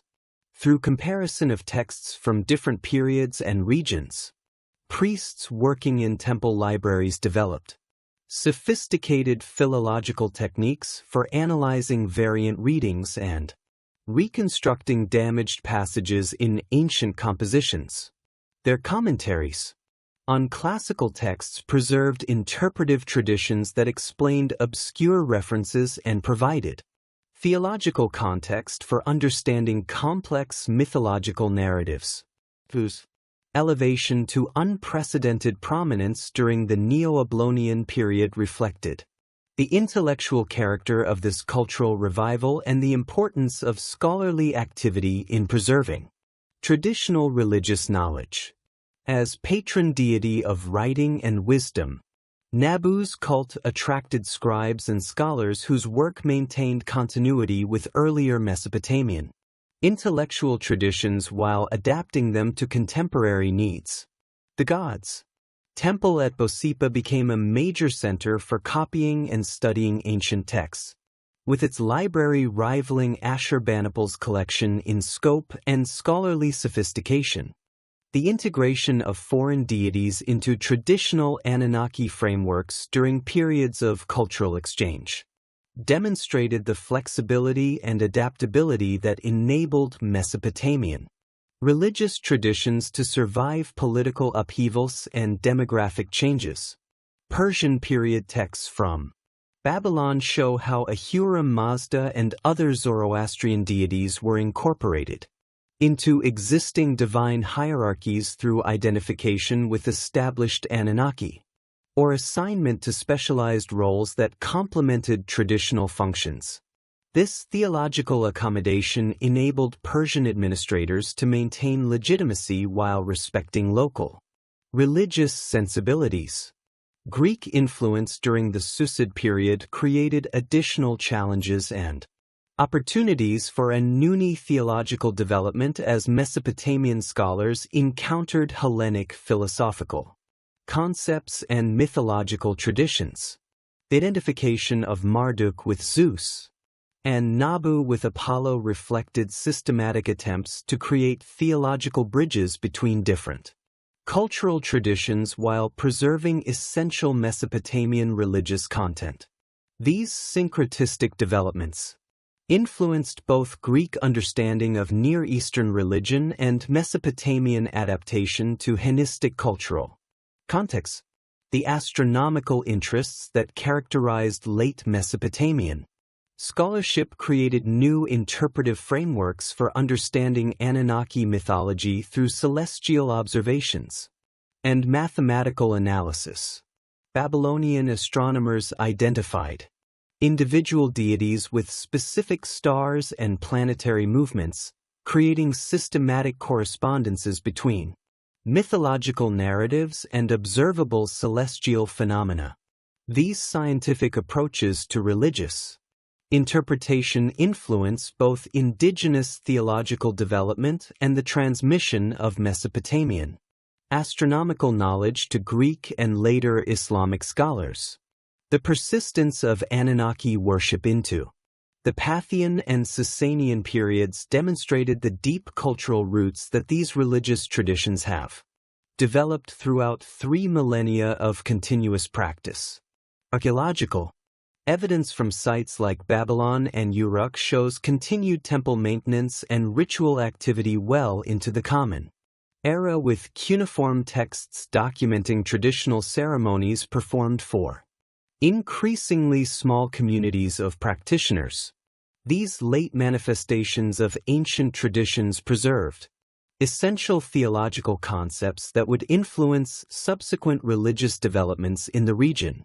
The gradual transformation of Anunnaki concepts into folk traditions and magical practices reflected the adaptation of sophisticated theological systems to changing social and political circumstances that no longer supported elaborate temple institutions. Incantation texts from the early Islamic period show how individual Anunnaki continued to be invoked for protection and assistance in personal matters, though their cosmic authority had been superseded by monotheistic religious systems. These survivals demonstrate the enduring appeal of Mesopotamian religious concepts and their influence on subsequent cultural developments throughout the Near East and beyond. Alexander the Great's conquest of Babylon in 331 BCE marked the beginning of a profound transformation in Anunnaki worship that would fundamentally alter the character of Mesopotamian religious practice over the subsequent centuries. The Macedonian king's initial respect for local religious traditions, demonstrated through his participation in traditional Babylonian coronation ceremonies and his orders to restore damaged temples, created a deceptive continuity that masked the deeper cultural changes his conquest would unleash. The young conqueror's death in Babylon 8 years later, possibly in the very palace where Nebuchadnezzar had once ruled, symbolically marked the end of purely Mesopotamian control over the religious traditions that had shaped the region for 3 millennia. The Seleucid dynasty's establishment of Greek administrative systems throughout their vast empire created unprecedented challenges for traditional Anunnaki worship. As holistic bureaucratic structures operated according to fundamentally different principles than the temple-centered governance that had characterized earlier Mesopotamian civilization. Greek administrators trained in philosophical traditions that emphasized rational inquiry and systematic classification approached religious phenomena as subjects for intellectual analysis rather than objects of devotional practice. This analytical perspective, while not necessarily hostile to local traditions, created conceptual frameworks that gradually transformed how educated populations understood divine authority and cosmic order. The foundation of Sushia on the Tigris. As a new administrative capital deliberately positioned Greek colonial authority alongside rather than within existing Mesopotamian urban centers, creating parallel power structures that competed for resources and population. The new city's Greek theater, gymnasium, and agora provided alternative social institutions that attracted ambitious Mesopotamians seeking advancement within Hellenistic administrative hierarchies. These secular civic spaces offered cultural experiences that rivaled traditional temple festivals in their ability to create community, identity, and social cohesion, gradually reducing the exclusive authority that religious institutions had previously exercised over urban life. The intellectual ferment created by contact between Greek philosophical traditions and Mesopotamian theological scholarship produced remarkable synthetic developments that preserved essential Anunnaki concepts while adapting them to Hellenistic cultural contexts. Brosis, a Babylonian priest writing in Greek during the early 3rd century BC, created the most comprehensive attempt to present Mesopotamian religious traditions to Greek audiences through his Babylonia, a 3-volume work that translated Cuneiform for mythological narratives into Greek literary forms while maintaining their essential theological content.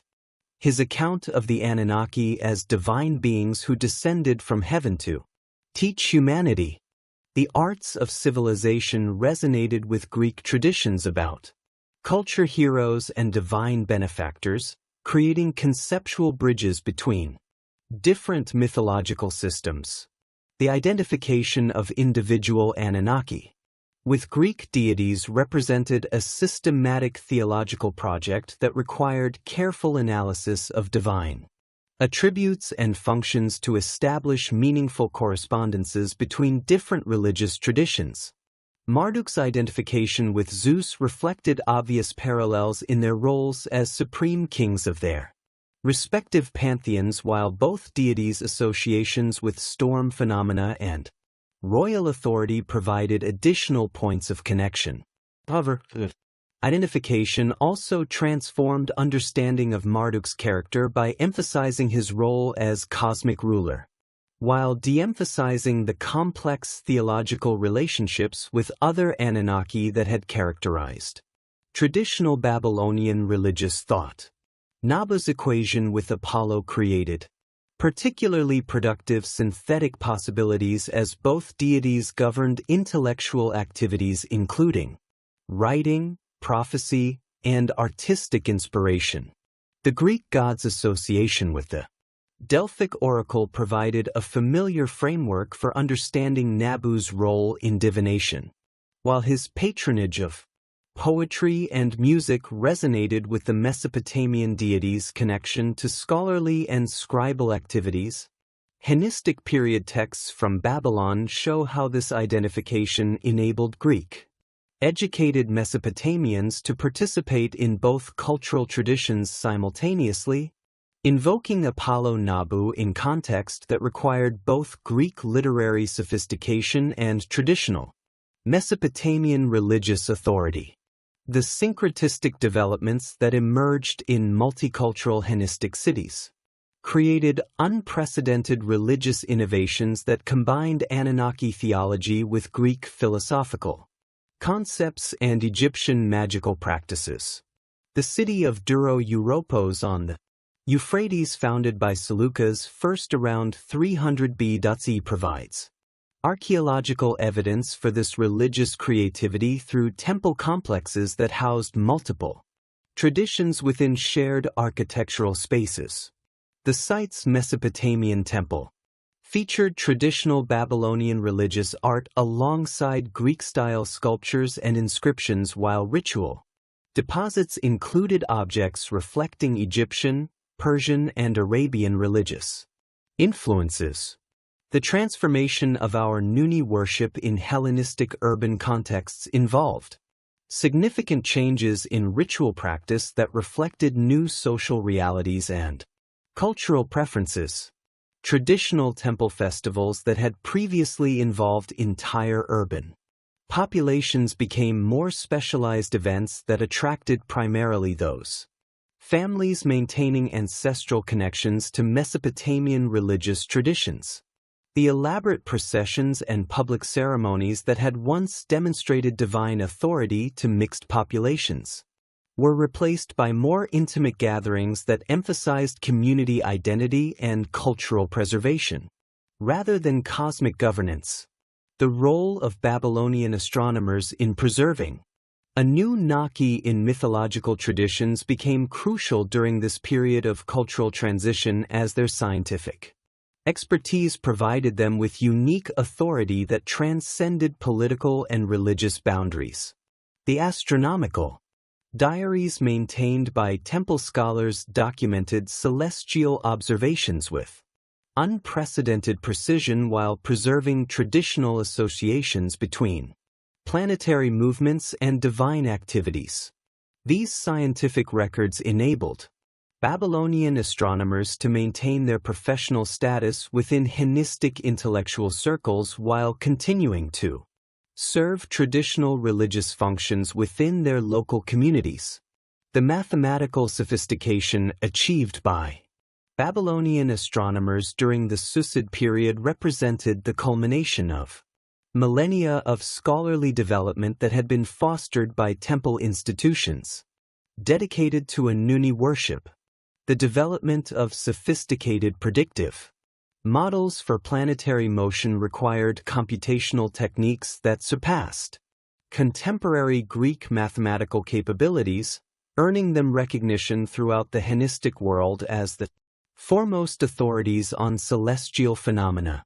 This scientific reputation enabled them to preserve and transmit traditional mythological interpretations of astronomical events to audiences that might otherwise have dismissed Mesopotamian religious concepts as primitive superstition. The Babylonian astronomer Akkadian, working during the 4th century BCE, exemplified this synthesis of scientific rigor with traditional religious knowledge through his development of mathematical models that could predict lunar eclipses with remarkable accuracy while maintaining traditional interpretations of these events as manifestations of divine displeasure or cosmic conflict. His computational methods preserved in cuneiform mathematical texts influenced both Hellenistic astronomical theory and traditional Mesopotamian divination practices, demonstrating how scientific innovation could serve both secular and religious purposes simultaneously. The gradual transformation of Anunnaki from active deities governing cosmic affairs to astrological and magical figures reflected broader cultural changes that reduced the political authority of traditional religious institutions while preserving their specialized knowledge for private consultation. Hellenistic period magical papyri from Egypt contain numerous invocations of Mesopotamian deities, but these texts treat the Anunnaki as powerful spirits available for individual magical manipulation rather than as cosmic rulers whose authority shaped political and natural events.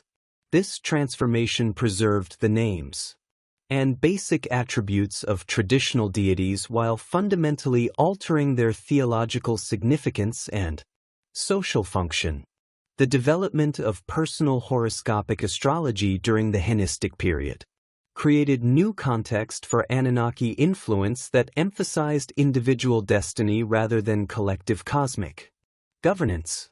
Babylonian astronomers adapted their traditional knowledge of planetary deity associations to create personalized predictions based on birth dates and celestial configurations, transforming cosmic theology into practical guidance for private decision-making. This individualization of divine influence reflected broader Hellenistic cultural trends that emphasized personal achievement and private religious experience over communal identity and public ritual observance. The magical traditions that emerged from this transformation treated individual Anunnaki as specialized supernatural agents whose powers could be accessed through appropriate ritual procedures and incantations. Marduk's authority over cosmic order made him particularly valuable for magical practices designed to impose control over chaotic situations, while Enki's association with wisdom and technical knowledge attracted practitioners seeking solutions to complex practical problems. These magical applications preserve detailed knowledge of traditional divine attributes while adapting them to serve individual rather than communal needs.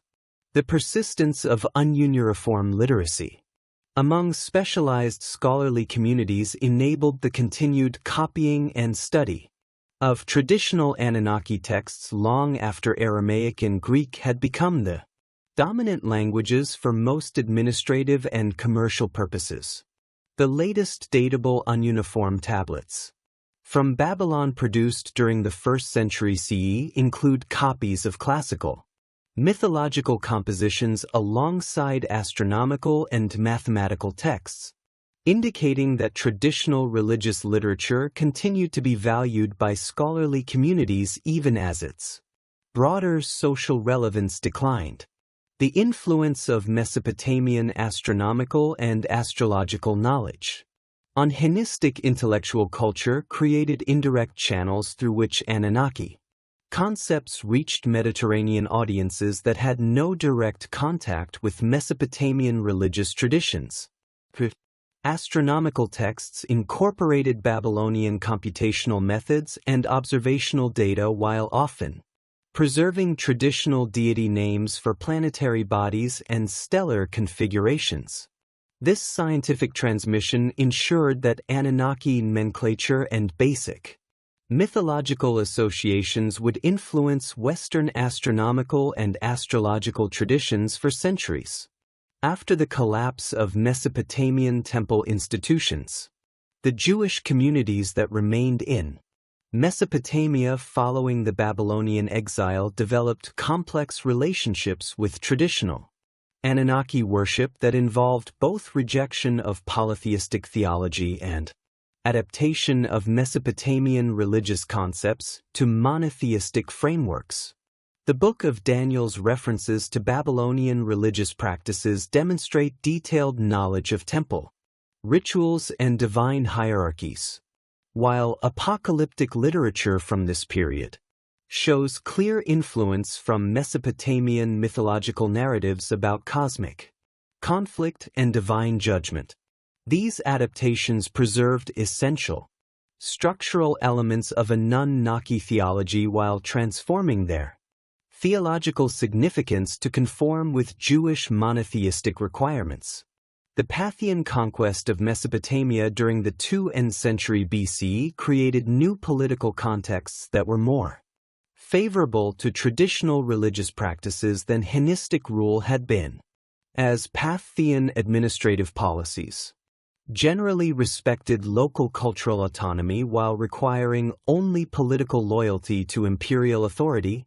Archaeological evidence from Babylonian temple sites shows renewed construction activity and ritual innovation during the early Parthian period, suggesting that reduced Greek cultural pressure enabled partial revival of traditional religious institutions. However, these revivals operated within fundamentally altered social contexts that limited their scope and influence compared to earlier periods of Mesopotamian independence. The emergence of Mandean religious communities in southern Mesopotamia during the late Hellenistic or early Parthian period preserved significant elements of traditional Anunnaki mythology within Gnostic theological frameworks that emphasized esoteric knowledge and spiritual salvation. Mandean texts contain detailed cosmological narratives that show clear relationships to earlier Mesopotamian creation myths, while their ritual practices preserve techniques and terminology that derive from traditional temple liturgies. These religious developments demonstrate how ancient theological concepts could be adapted to serve new spiritual needs, while maintaining essential continuity with earlier traditions. The influence of Zoroastrian religious concepts on late Mesopotamian religious development created additional synthetic possibilities that combined Anunnaki theology with Persian dualistic cosmology and eschatological expectations. Texts from the Sasanian period show how traditional Mesopotamian deities were incorporated into Zoroastrian cosmic hierarchies as yazatas or divine beings serving Ahura Mazda's cosmic authority.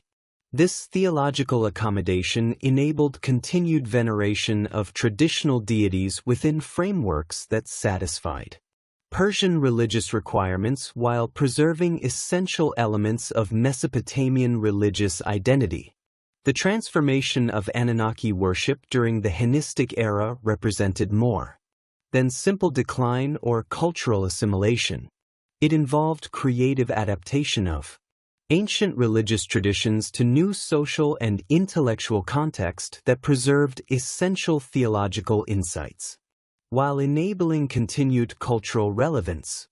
The scientific achievements of Babylonian astronomers, the synthetic religious developments in multicultural cities, and the preservation of traditional knowledge through specialized scholarly communities all contributed to ensuring that Mesopotamian religious concepts would continue to influence subsequent cultural developments long after the collapse of the political and social institutions that had originally sustained them.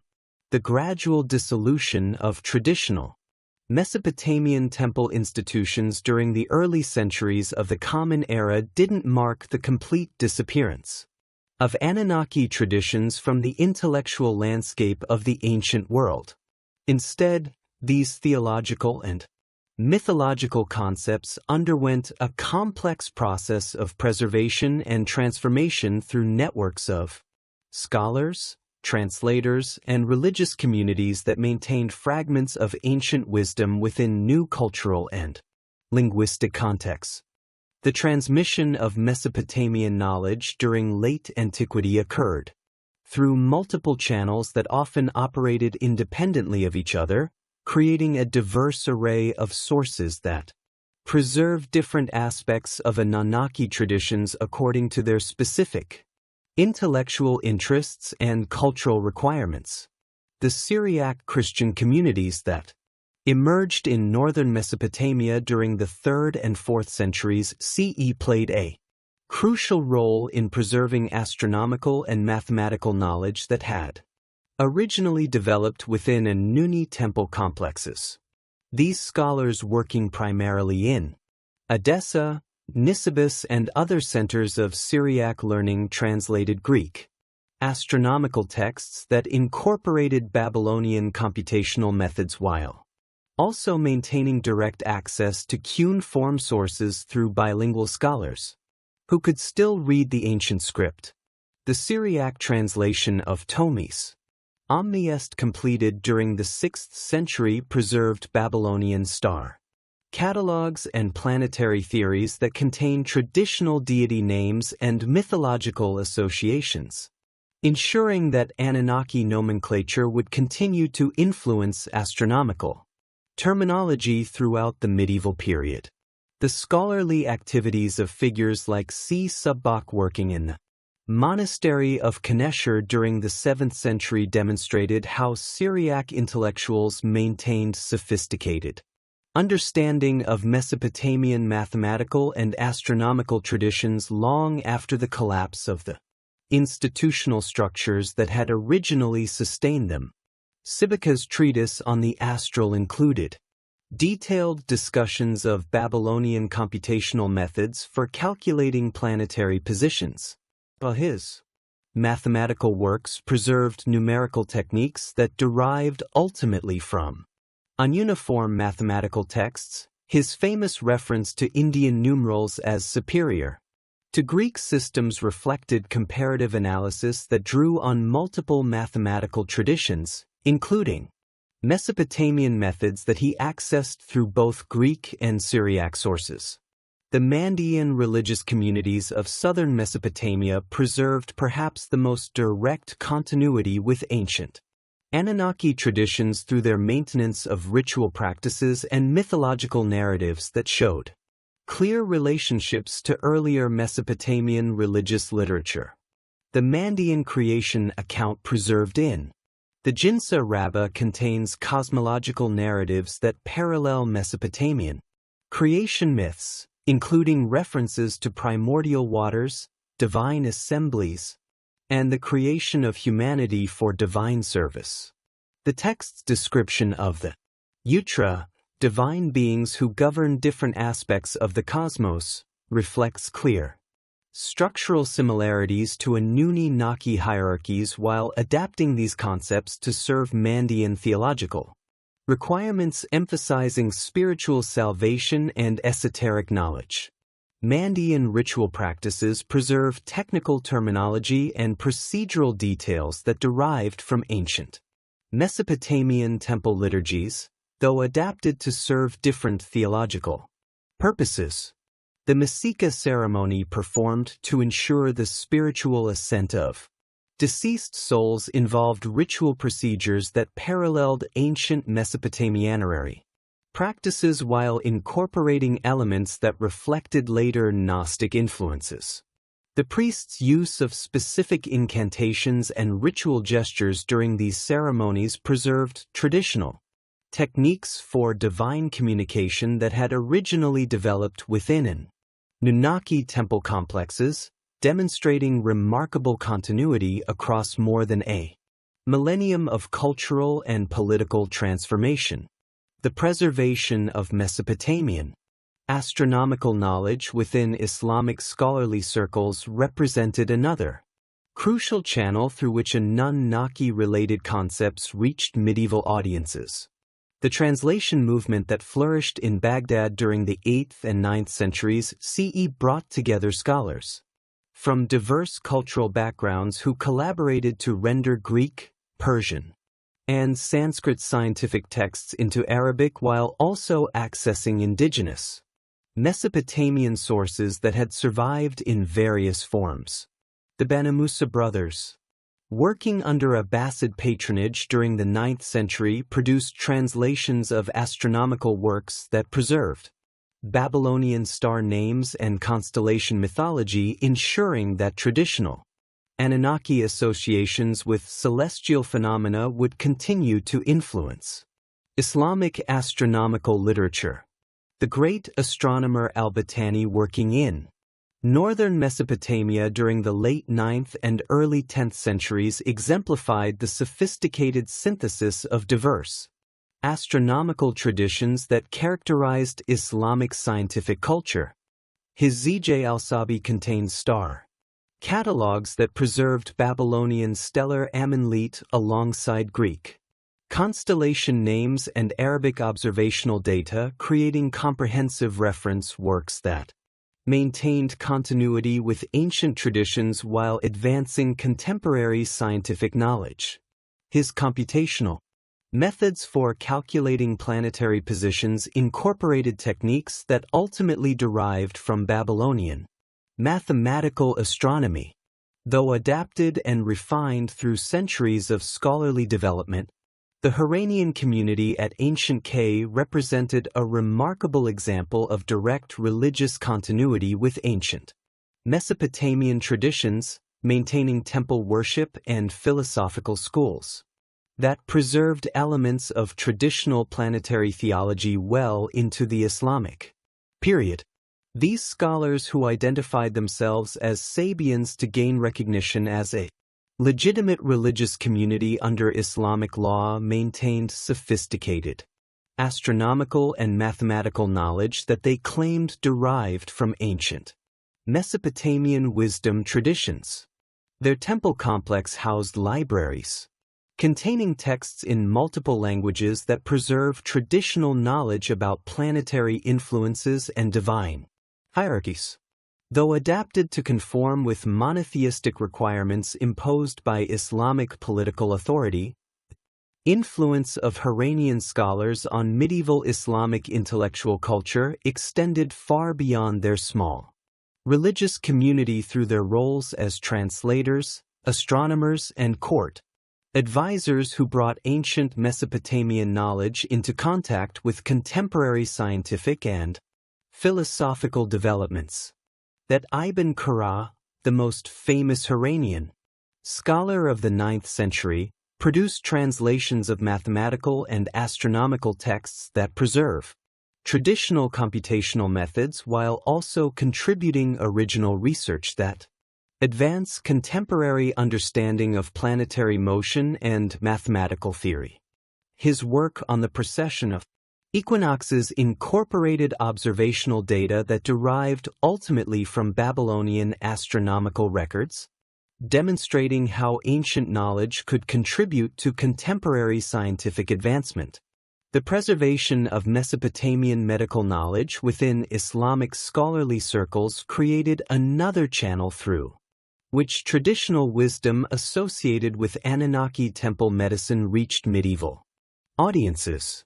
The translation of Greek medical texts that incorporated earlier Mesopotamian pharmaceutical knowledge ensured that traditional remedies and diagnostic techniques would continue to influence medical practice throughout the Islamic world.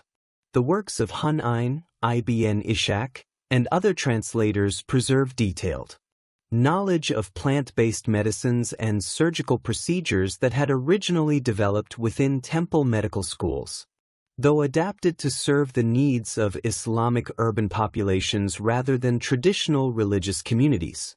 The magical and astrological traditions that emerged within medieval Islamic culture incorporated significant elements derived from ancient Mesopotamian religious practices, though transformed to serve individual rather than communal purposes.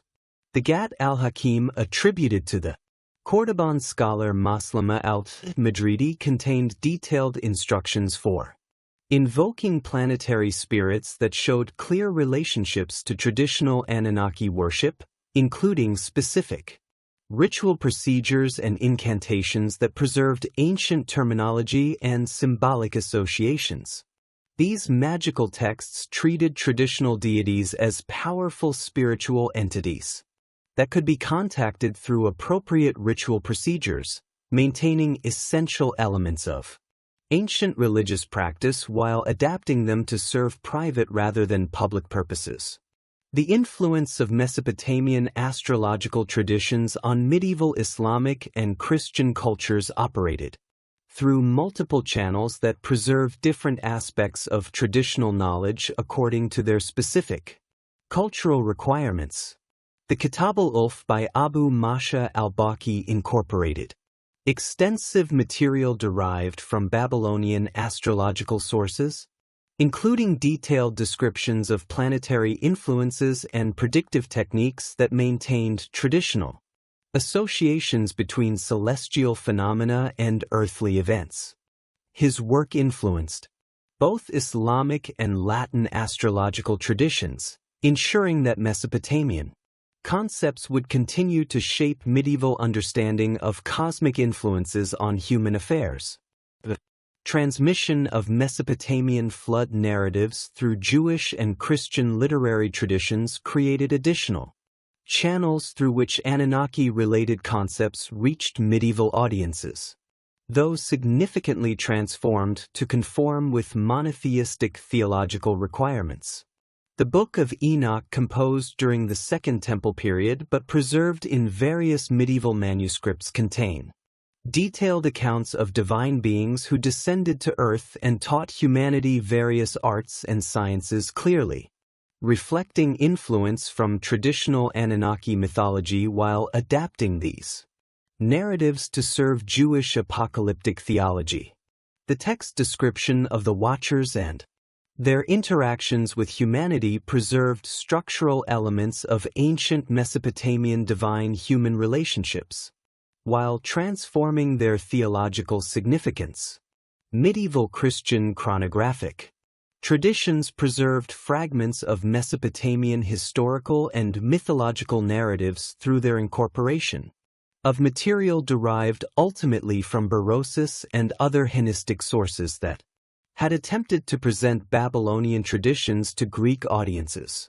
The Chronicle of Michael the Syrian, composed during the 12th century, contained references to antediluvian rulers and divine beings that reflected traditional Mesopotamian king lists and mythological narratives.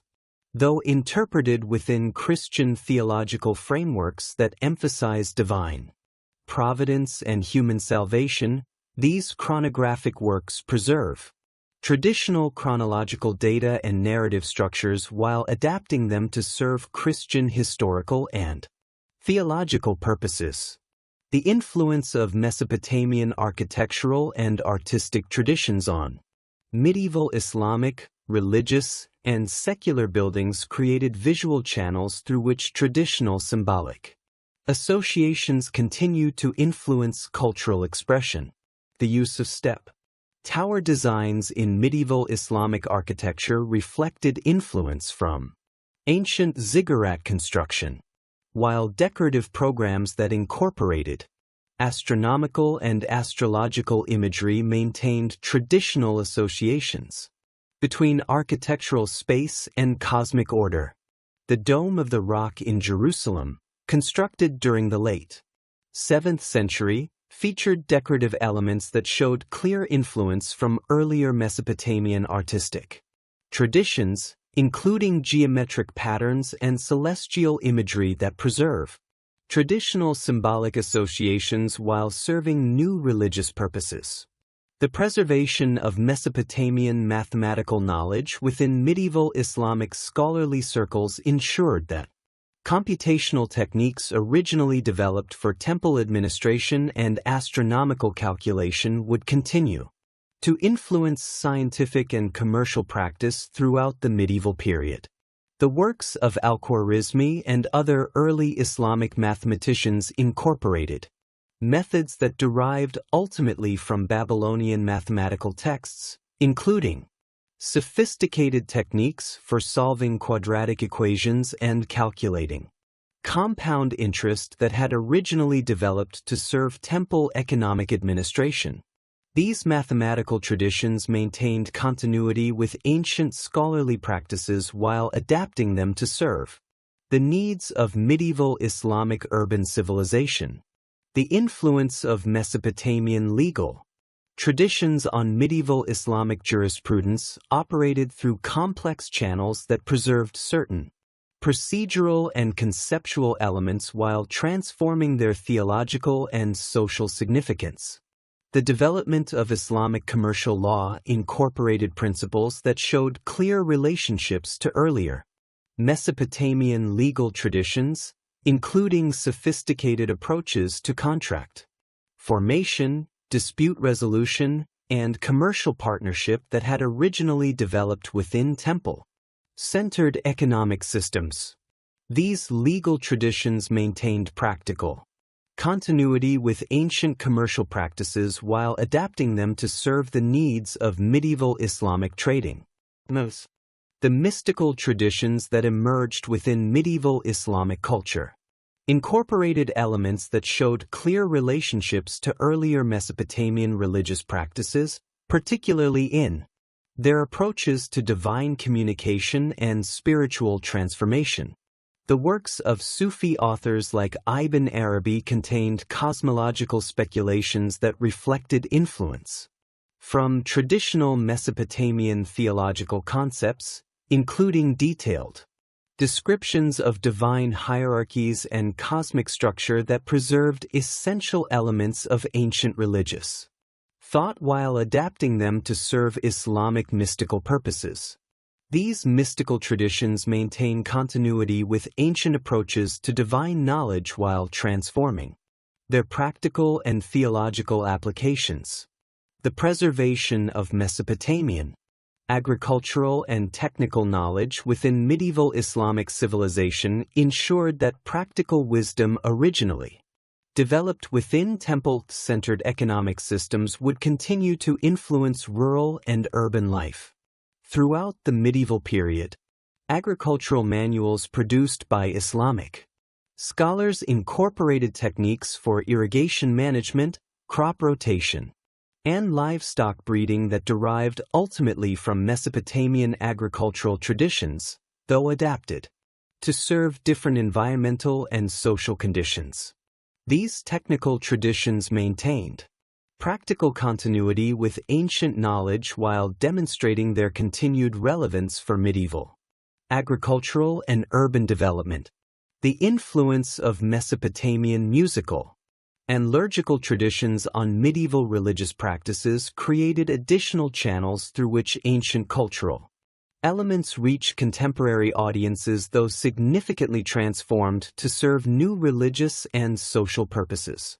The development of Islamic liturgical music incorporated modal systems and performance techniques that showed relationships to earlier Mesopotamian temple music, while Christian liturgical traditions in the region preserved certain melodic and rhythmic patterns that reflected continuity with ancient religious practices. These musical traditions maintained aesthetic and practical continuity with ancient cultural forms while adapting them to serve medieval religious and social requirements. The systematic recovery of Anunnaki source materials began with the monumental breakthrough achieved by Georg Friedrich Grotefend in 1802, when the German philologist successfully deciphered the first cuneiform characters from Old Persian inscriptions at Pepilolis, working with copies of trilingual inscriptions that included Old Persian, Elamite, and Babylonian versions of the same royal proclamations. Grotefend applied comparative linguistic methods to identify recurring royal names and titles, establishing the foundation for all subsequent cuneiform studies. His initial success with Old Persian provided the key to unlocking Akkadian and eventually Sumerian, opening access to the vast corpus of Mesopotamian literature that had remained silent for over a millennium. The decipherment process accelerated dramatically through the competitive efforts of Henry Rawlinson, who spent years suspended on ropes copying the massive trilingual inscription of Darius I carved into the cliff face at Behistun in western Iran. Rawlinson's meticulous work during the 1840s provided scholars with extensive bilingual texts that enabled systematic comparison between known Old Persian words and their Akkadian equivalents. The publication of accurate copies of the Bahian inscription in 1851 gave European scholars the extensive parallel texts necessary for establishing grammatical rules and vocabulary lists that would make possible the reading of monolingual Akkadian and Sumerian texts. The British Museum's acquisition of Austin Henry Leard's discoveries from Nineveh transformed European understanding of ancient Mesopotamian civilization and provided the first substantial collection of ununiform tablets containing mythological and religious texts. Leard's excavations at Kunjik, the site of ancient Nineveh between 1845 and 1851, uncovered the palace library of Ashurbanipal, containing over 30,000 ununiform tablets and fragments that represented the most comprehensive collection of Mesopotamian literature ever assembled in antiquity. The library's systematic organization with texts arranged by subject matter and cross-referenced through detailed catalogs provided modern scholars with unprecedented access to the full range of Mesopotamian intellectual achievement. George Smith's dramatic announcement in 1872 that he had discovered an account of the biblical flood among the Nineveh tablets created international sensation and demonstrated the immediate relevance of cuneiform studies for understanding ancient history and religious traditions. Smith's identification of the flood narrative within what would later be recognized as the Epic of Gilgamesh marked the first recovery of a complete Anunnaki-related mythological composition, providing concrete evidence for these sophisticated theological and literary traditions that had developed in ancient Mesopotamia. His public lecture to the Society of Biblical Archaeology drew overflow crowds and newspaper coverage that brought ununiform scholarship to popular attention for the first time. The subsequent identification of multiple flood accounts, including the more complete version preserved in the Atrahasis epic, revealed the central importance of divine judgment narratives within Mesopotamian religious thought and provided scholars with detailed information about Anunnaki theology and cosmic governance. Smith's continued work on the Nineveh tablets yielded additional mythological compositions, including creation accounts and divine genealogies that illuminated the complex relationships between different members of the Anunnaki pantheon. His premature death in 1876, while searching for additional flood tablet fragments in Syria, represented a significant loss to the emerging field of Assyriology. But his discoveries had already established the fundamental importance of Mesopotamian literature for understanding ancient religious and cultural development. The German excavations at Babylon, initiated by Robert Culvey in 1899 and continuing for 18 years, provided the First systematic archaeological investigation of a major Mesopotamian religious center and yielded extensive architectural and textual evidence for Enunni worship practices. Koldewey's meticulous documentation of the Ishtar Gate, the processional way, and the foundations of the Great Ziggurat Tianki revealed the massive scale of resources devoted to divine service and the sophisticated engineering techniques employed in temple construction. The excavation's recovery of thousands of ununiform tablets from residential and commercial contexts demonstrated how deeply religious concepts penetrated daily life in Babylonian society. The discovery of the Enuma Elish creation epic among the Babylon tablets provided scholars with the most comprehensive account of Marduk's rise to supreme authority within the Anunnaki hierarchy and reveal the sophisticated theological arguments that Babylonian scholars had developed to justify their city's political dominance. The epic's detailed description of primordial chaos, divine conflict, and cosmic organization offered unprecedented insight into Mesopotamian cosmological thinking while demonstrating the literary sophistication that characterized mature Babylonian religious composition. The text's 7 tablets, each containing approximately 150 lines of carefully structured poetry, represented one of the longest and most complex literary works recovered from ancient Mesopotamia. Leonard Woolley's excavations at between 1922 and 1934 revolutionized understanding of early Mesopotamian civilization and provided dramatic evidence for the wealth and sophistication of Sumerian religious institutions. The discovery of the royal cemetery with its elaborate burial goods and evidence for human sacrifice accompanying royal intraments demonstrated the extraordinary resources that early Mesopotamian societies devoted to ensuring proper relationships between earthly rulers and divine authorities. The cemetery's most spectacular find, the burial of Queen Pwabi with her full retinue of attendants, revealed the extent to which Sumerian concepts of divine kingship required elaborate ritual procedures that maintained cosmic order through royal death and resurrection. Woolley's identification of flood deposits at multiple levels within the excavation provided archaeological evidence that supported the historical basis for Mesopotamian flood narratives.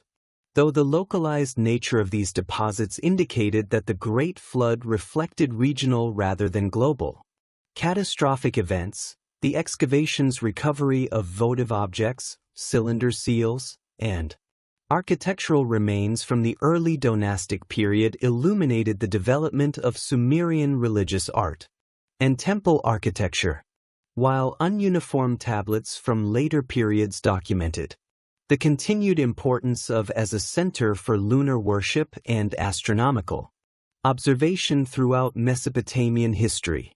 The joint expedition to Nippur, conducted by the University of Pennsylvania and other institutions beginning in 1888, provided the first systematic exploration of Mesopotamia's most important religious center and yielded the largest collection of Sumerian literary and religious texts ever discovered. The excavation of the Enlil temple complex revealed the architectural evolution of Mesopotamian religious construction over more than 3 millennia, while the recovery of over 50,000 ununiform tablets and fragments from the temple archives provided unprecedented documentation of Sumerian religious practices, administrative procedures, and literary traditions. Samuel Noah Kramer's lifelong dedication to translating and interpreting the Nippur tablets revolutionized scholarly understanding of Sumerian civilization and established the fundamental importance of Sumerian religious thought for all subsequent Mesopotamian cultural development. Kramer's identification of numerous firsts in human civilization among the Sumerian texts, including the first literary compositions, the first historical records, and the first systematic theological speculation, demonstrated the foundational role that Sumerian culture had played in human intellectual development. His translation of Sumerian hymns, myths, and epic narratives revealed the sophisticated literary techniques and complex theological concepts that characterized mature Sumerian religious thought. Kramer's work on Sumerian creation myths, including the composition known as the debate between grain and sheep, illuminated the practical concerns that underlay Mesopotamian theological speculation and demonstrated how religious narratives serve to explain and justify the agricultural and pastoral activities that sustained urban civilization. His translation of texts describing the sacred marriage between Inanna and Damuzi provided detailed information about ritual practices that renewed divine authority and ensured agricultural fertility, while his work on Sumerian flood narratives revealed the theological tensions that had led to divine decisions to destroy and recreate human civilization. Thorild Jacobson's comparative analysis of Mesopotamian religious development provided the theoretical framework that enabled scholars to understand the evolution of Anunnaki theology from its earliest Sumerian origins through its final transformation during the Hellenistic period. Jacobson's identification of distinct phases in Mesopotamian religious thought from the early democracy of the gods through the later emphasis on individual divine supremacy explained how changing political and social conditions had influenced theological development while maintaining essential continuity in basic religious concepts. Jacobson's detailed analysis of Mesopotamian creation myths revealed the sophisticated political metaphors that underlay apparently simple mythological narratives, demonstrating how stories about divine conflicts and cosmic organization reflected contemporary concerns about earthly governance and social order. His work on the Atrahasis epic illuminated the economic and demographic pressures that had shaped Mesopotamian thinking about divine-human relationships, while his analysis of the Enuma Elish revealed the theological innovations that had enabled Babylonian scholars to adapt traditional religious concepts to serve imperial political requirements.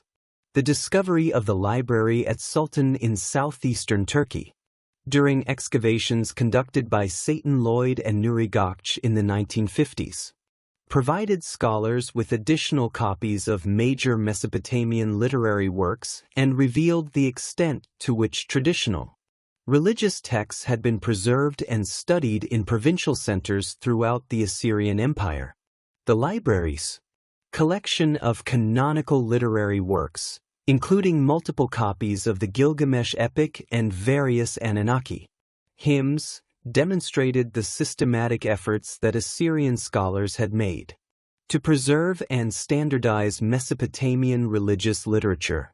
The Sultan tablets included commentaries and scholarly analyses of classical texts that reveal the sophisticated interpretive techniques that ancient scholars had developed for understanding complex mythological and theological concepts. These commentaries provided modern scholars with ancient explanations of obscure references and technical terminology, enabling more accurate translation and interpretation of difficult passages in major literary works.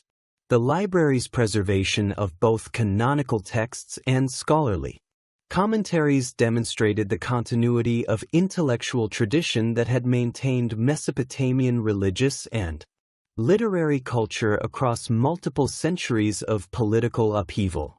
French excavations at Mary conducted by André Perrault beginning in 1933 uncovered a major administrative center from the Old Babylonian period and provided extensive documentation of religious practices and political relationships during a crucial period of Mesopotamian history.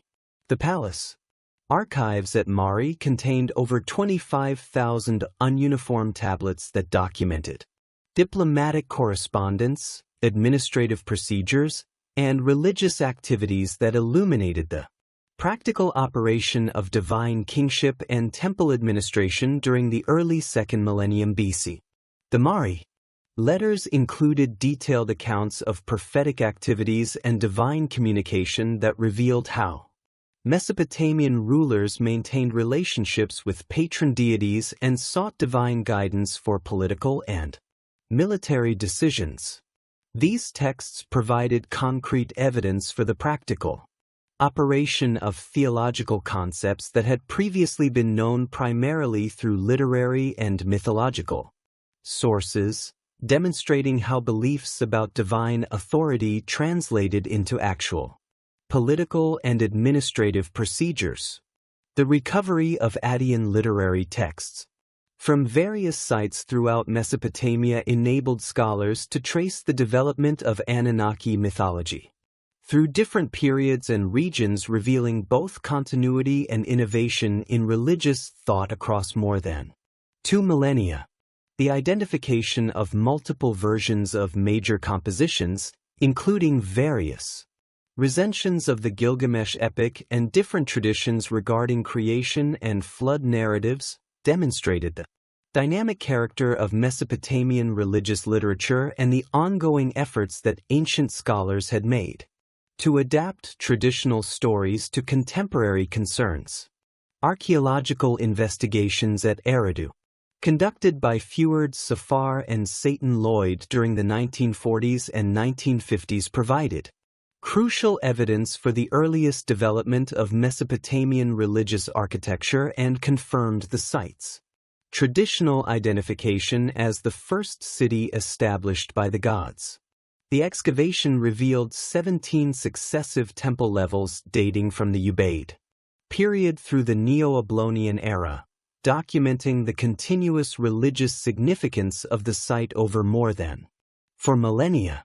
The earliest temple levels showed sophisticated architectural planning that established design principles later adopted throughout Mesopotamia, while votive objects and architectural features demonstrated the early development of religious concepts that would later be elaborated in complex theological systems. The continuing discovery and publication of cuneiform texts from museum collections and new excavations has provided scholars with an ever-expanding corpus of primary sources for understanding Anunnaki theology and Mesopotamian religious practices.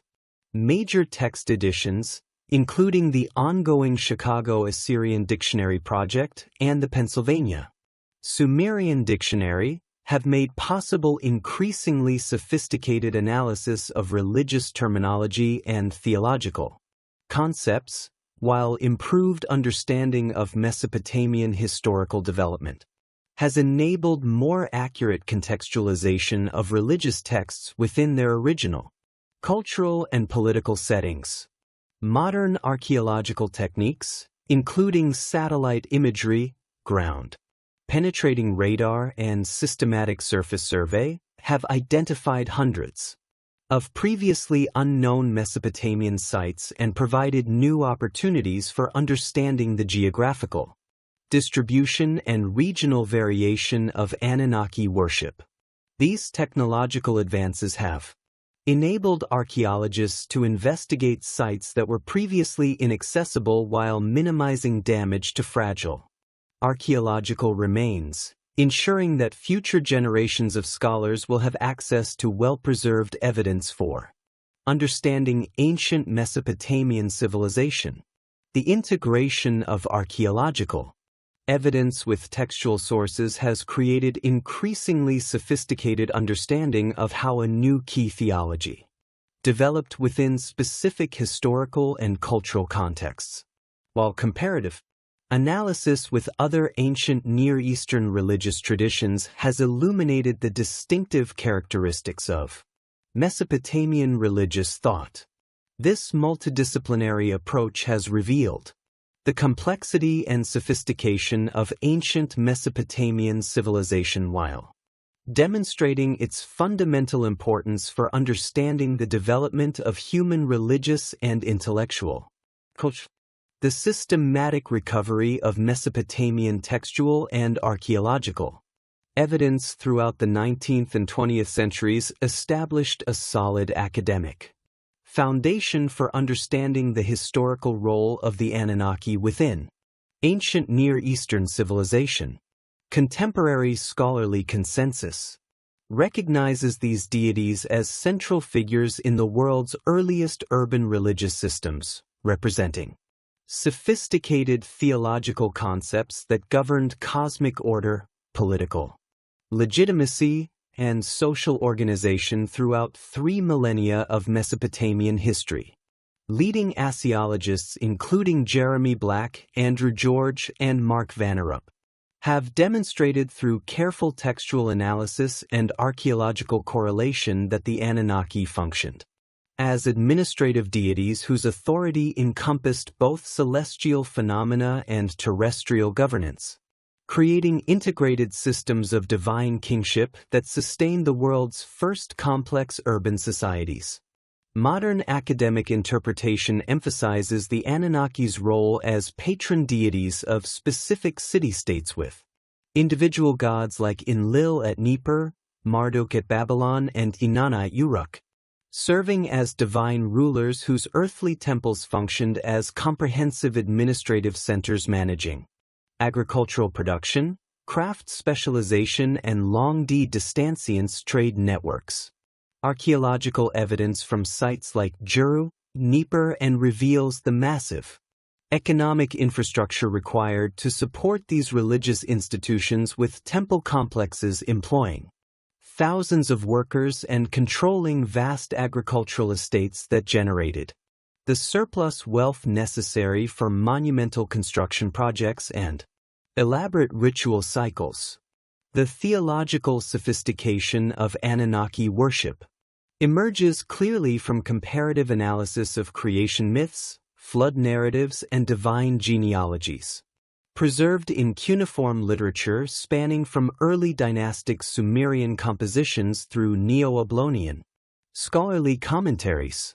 These texts reveal systematic theological thinking that addressed fundamental questions about cosmic origins, divine authority, human purpose, and moral order through complex mythological narratives that served both religious and political functions within Mesopotamian society.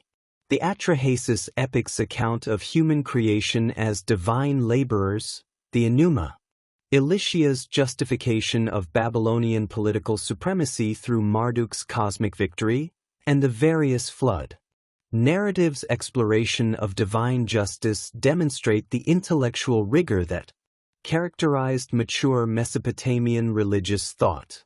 Academic research has also illuminated the historical development of Anunnaki theology through successive periods of political and cultural change, revealing how these religious concepts adapted to serve different social needs while maintaining essential continuity across millennia of historical transformation. The evolution from early Sumerian concepts of divine democracy through later Babylonian emphasis on monarchical divine authority reflects changing political realities, while the integration of foreign deities into traditional Anunnaki hierarchies during periods of cultural contact demonstrates the flexibility that enabled these religious traditions to survive conquest and demographic change. However, the academic understanding of Anunnaki as historical religious phenomena has been overshadowed in popular culture by alternative interpretations that treat these deities as extraterrestrial visitors who influenced early human civilization through advanced technology and genetic manipulation. These theories, popularized primarily through the works of authors like Zuria Sitchin, Eric von Däniken, and more recently Ancient Aliens television programming, proposed that Sumerian texts describing divine activities should be understood as literal accounts of alien intervention rather than mythological. Narratives expressing religious and political concepts.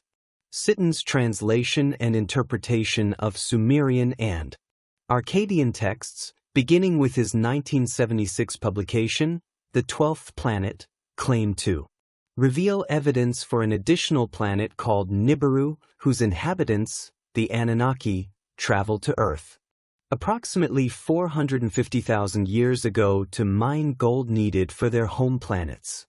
Atmospheric maintenance. According to Sitchin's interpretation, these extraterrestrial beings genetically modified existing hominid species to create modern humans as a slave labor force, establishing the first human civilizations in Mesopotamia, before departing Earth with promises to return during future planetary alignments. Sitchin's theories gained substantial popular following through their presentation in accessible language that promised to reveal hidden truths about human origins while explaining the rapid development of civilization in ancient Mesopotamia. His interpretation of cuneiform texts emphasized passages describing divine beings descending from heaven, teaching humans various technologies and possessing powers that seem to exceed normal human capabilities. The author's background in economics and journalism, combined with his claimed expertise in ancient languages, lent apparent credibility to his interpretations among audiences lacking specialized knowledge of Mesopotamian studies. The ancient astronaut hypothesis expanded beyond Sitchin's specific interpretations through the work of authors like von Däniken, whose Chariots of the Gods proposed that various ancient monuments and artifacts worldwide provided evidence for extraterrestrial visitation.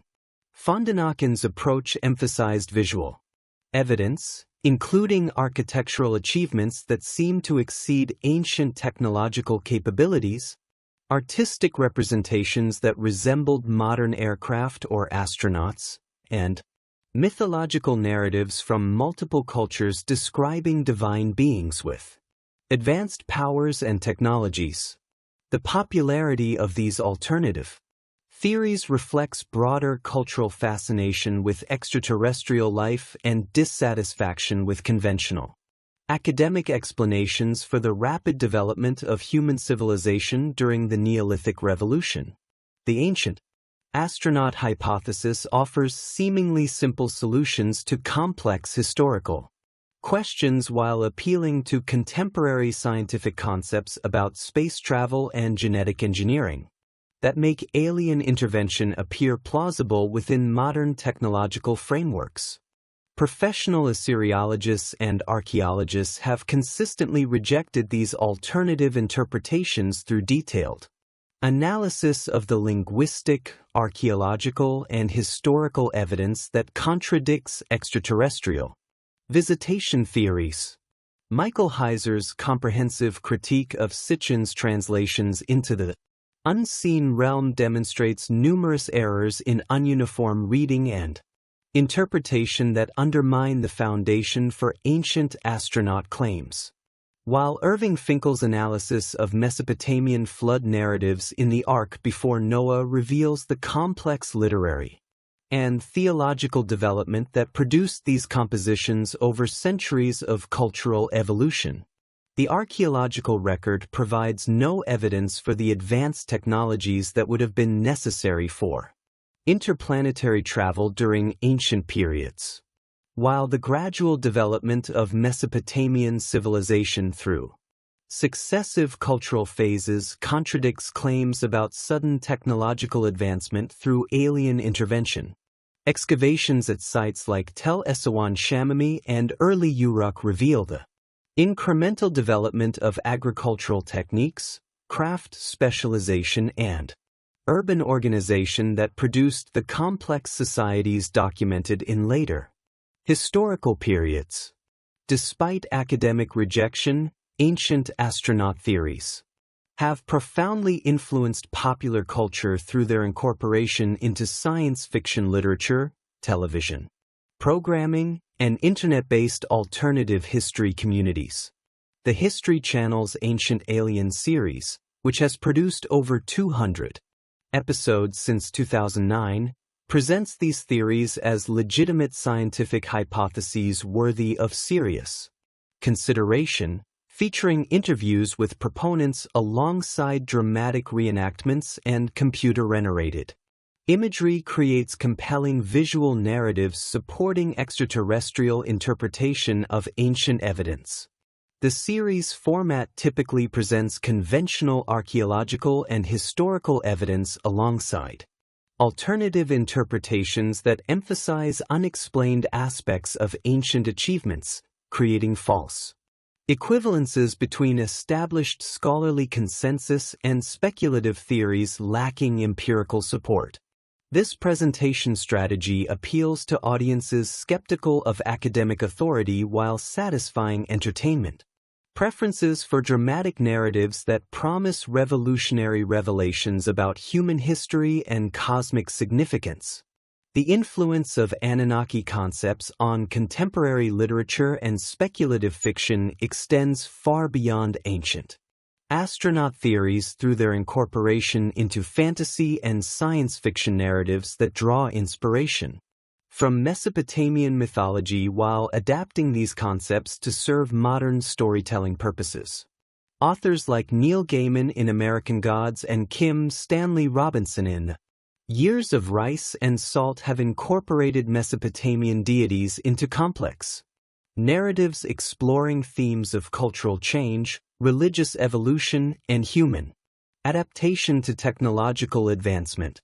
The video game industry has particularly embraced Mesopotamian mythological concepts through games like Assassin's Creed and Civilization that allow players to interact with historical civilizations while incorporating fantastical elements derived from ancient religious traditions. These interactive media create immersive experiences that introduce players to Mesopotamian cultural concepts while transforming them into entertainment content that may bear little resemblance to their original historical contexts. Contemporary neo-pagan and Reconstructionist religious movements have attempted to revive authentic Mesopotamian religious practices through careful study of cuneiform sources and archaeological evidence, creating modern religious communities that honor traditional Anunnaki while adapting ancient practices to contemporary social and legal contexts. The Mesopotamian Reconstructionist movement, though relatively small, includes practitioners who have learned cuneiform script, studied ancient ritual procedures, and created modern adaptations of traditional ceremonies that maintain theological continuity with ancient practices. These contemporary practitioners face significant challenges in reconstructing authentic ancient religious practices from incomplete textual and archaeological sources while also adapting traditions developed for ancient urban temple communities to serve the needs of modern individuals and small groups. The absence of continuous traditional transmission requires modern practitioners to rely on scholarly interpretations of ancient sources, creating religious practices that may differ substantially from their ancient predecessors despite sincere attempts at historical accuracy. The Sumerian Mesopotamian Orthodox Temple movement, established by practitioners seeking to create authentic reconstructions of ancient religious traditions, has developed ritual practices based on careful study of ununiform liturgical texts and archaeological evidence for temple procedures. These groups typically emphasize historical accuracy over contemporary spiritual needs, creating religious practices that prioritize authenticity to ancient sources, even when this creates practical difficulties for modern practitioners. Other contemporary groups have adopted more flexible approaches that honor Mesopotamian deities while incorporating modern spiritual concepts and practices that address contemporary religious These syncretic movements may combine Anunnaki worship with elements from other ancient traditions, modern witchcraft practices, or New Age spirituality, creating religious systems that draw inspiration from Mesopotamian sources while serving the spiritual needs of modern practitioners. The academic study of these contemporary religious movements has revealed the complex relationship between historical scholarship and modern spiritual practice, with Reconstructionist groups serving as both consumers and critics of academic research on ancient Mesopotamian religion.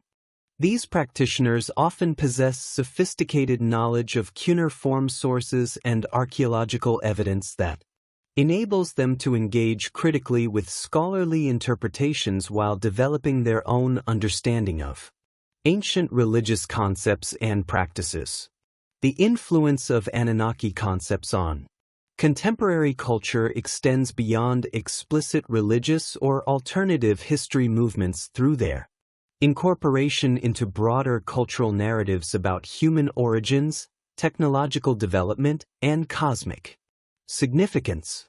The themes of divine creation, technological advancement, and moral judgment that characterize Mesopotamian mythology continue to resonate with modern audiences through their appearance in science fiction, fantasy, literature, and popular philosophy that addresses fundamental questions about human nature and destiny.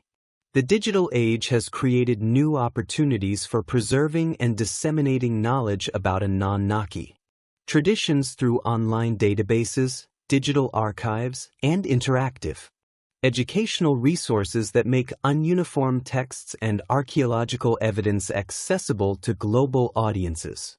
Projects like the Ununiform Digital Library Initiative and the Open, Richly Annotated Corpus provide scholars and interested individuals with access to thousands of primary sources that were previously available only to specialists with access to major research libraries. These digital resources have democratized access to Mesopotamian source materials while also creating new challenges for distinguishing between accurate scholarly information and alternative interpretations that may lack empirical support. The Internet's capacity for rapid information dissemination has enabled both academic research and pseudoscientific theories to reach global audiences simultaneously, requiring users to develop critical evaluation skills for assessing the reliability of different sources and interpretations. The contemporary legacy of Anunnaki traditions thus encompasses multiple parallel streams of interpretation and application that serve different cultural functions within modern society.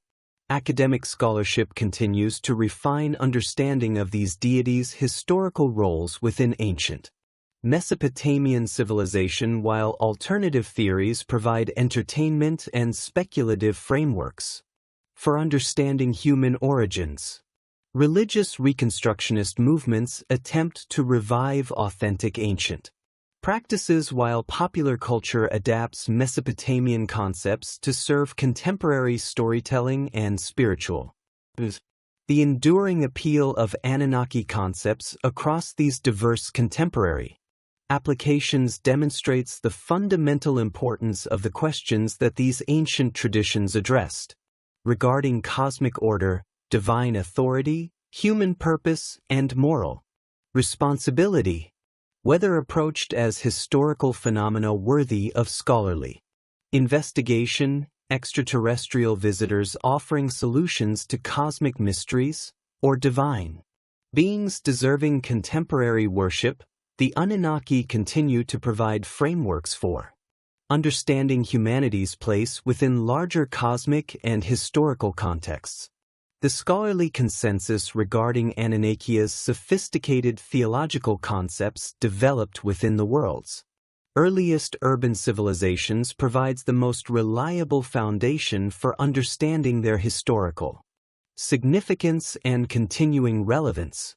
These deities represented humanity's first systematic attempts to understand cosmic order, political authority, and moral responsibility through complex mythological narratives that integrated religious, political, and practical concerns within comprehensive worldviews that sustained urban civilization for over 3 millennia. The preservation of Anunnaki traditions through ununiform literature and archaeological remains ensures that these ancient concepts will continue to influence human understanding of religious, political, and cultural development regardless of how contemporary interpreters choose to understand their ultimate significance. The careful work of scholars who have recovered, translated, and interpreted these sources provides future generations with access to humanity's earliest systematic theological and philosophical thinking, demonstrating both the continuity and creativity that have characterized human intellectual development throughout recorded history. The Anunnaki's journey from active deities governing ancient Mesopotamian city-states to subjects of contemporary academic study, popular speculation, and religious revival illustrates the complex processes through which ancient cultural traditions adapt to serve new social and intellectual needs while maintaining essential continuity with their historical origins. Their continuing presence in modern discourse, whether through scholarly analysis, alternative theories, or contemporary religious practice, testifies to the enduring power of the fundamental questions about human existence, cosmic order, and divine authority that these ancient traditions first systematically addressed over 5,000 years ago.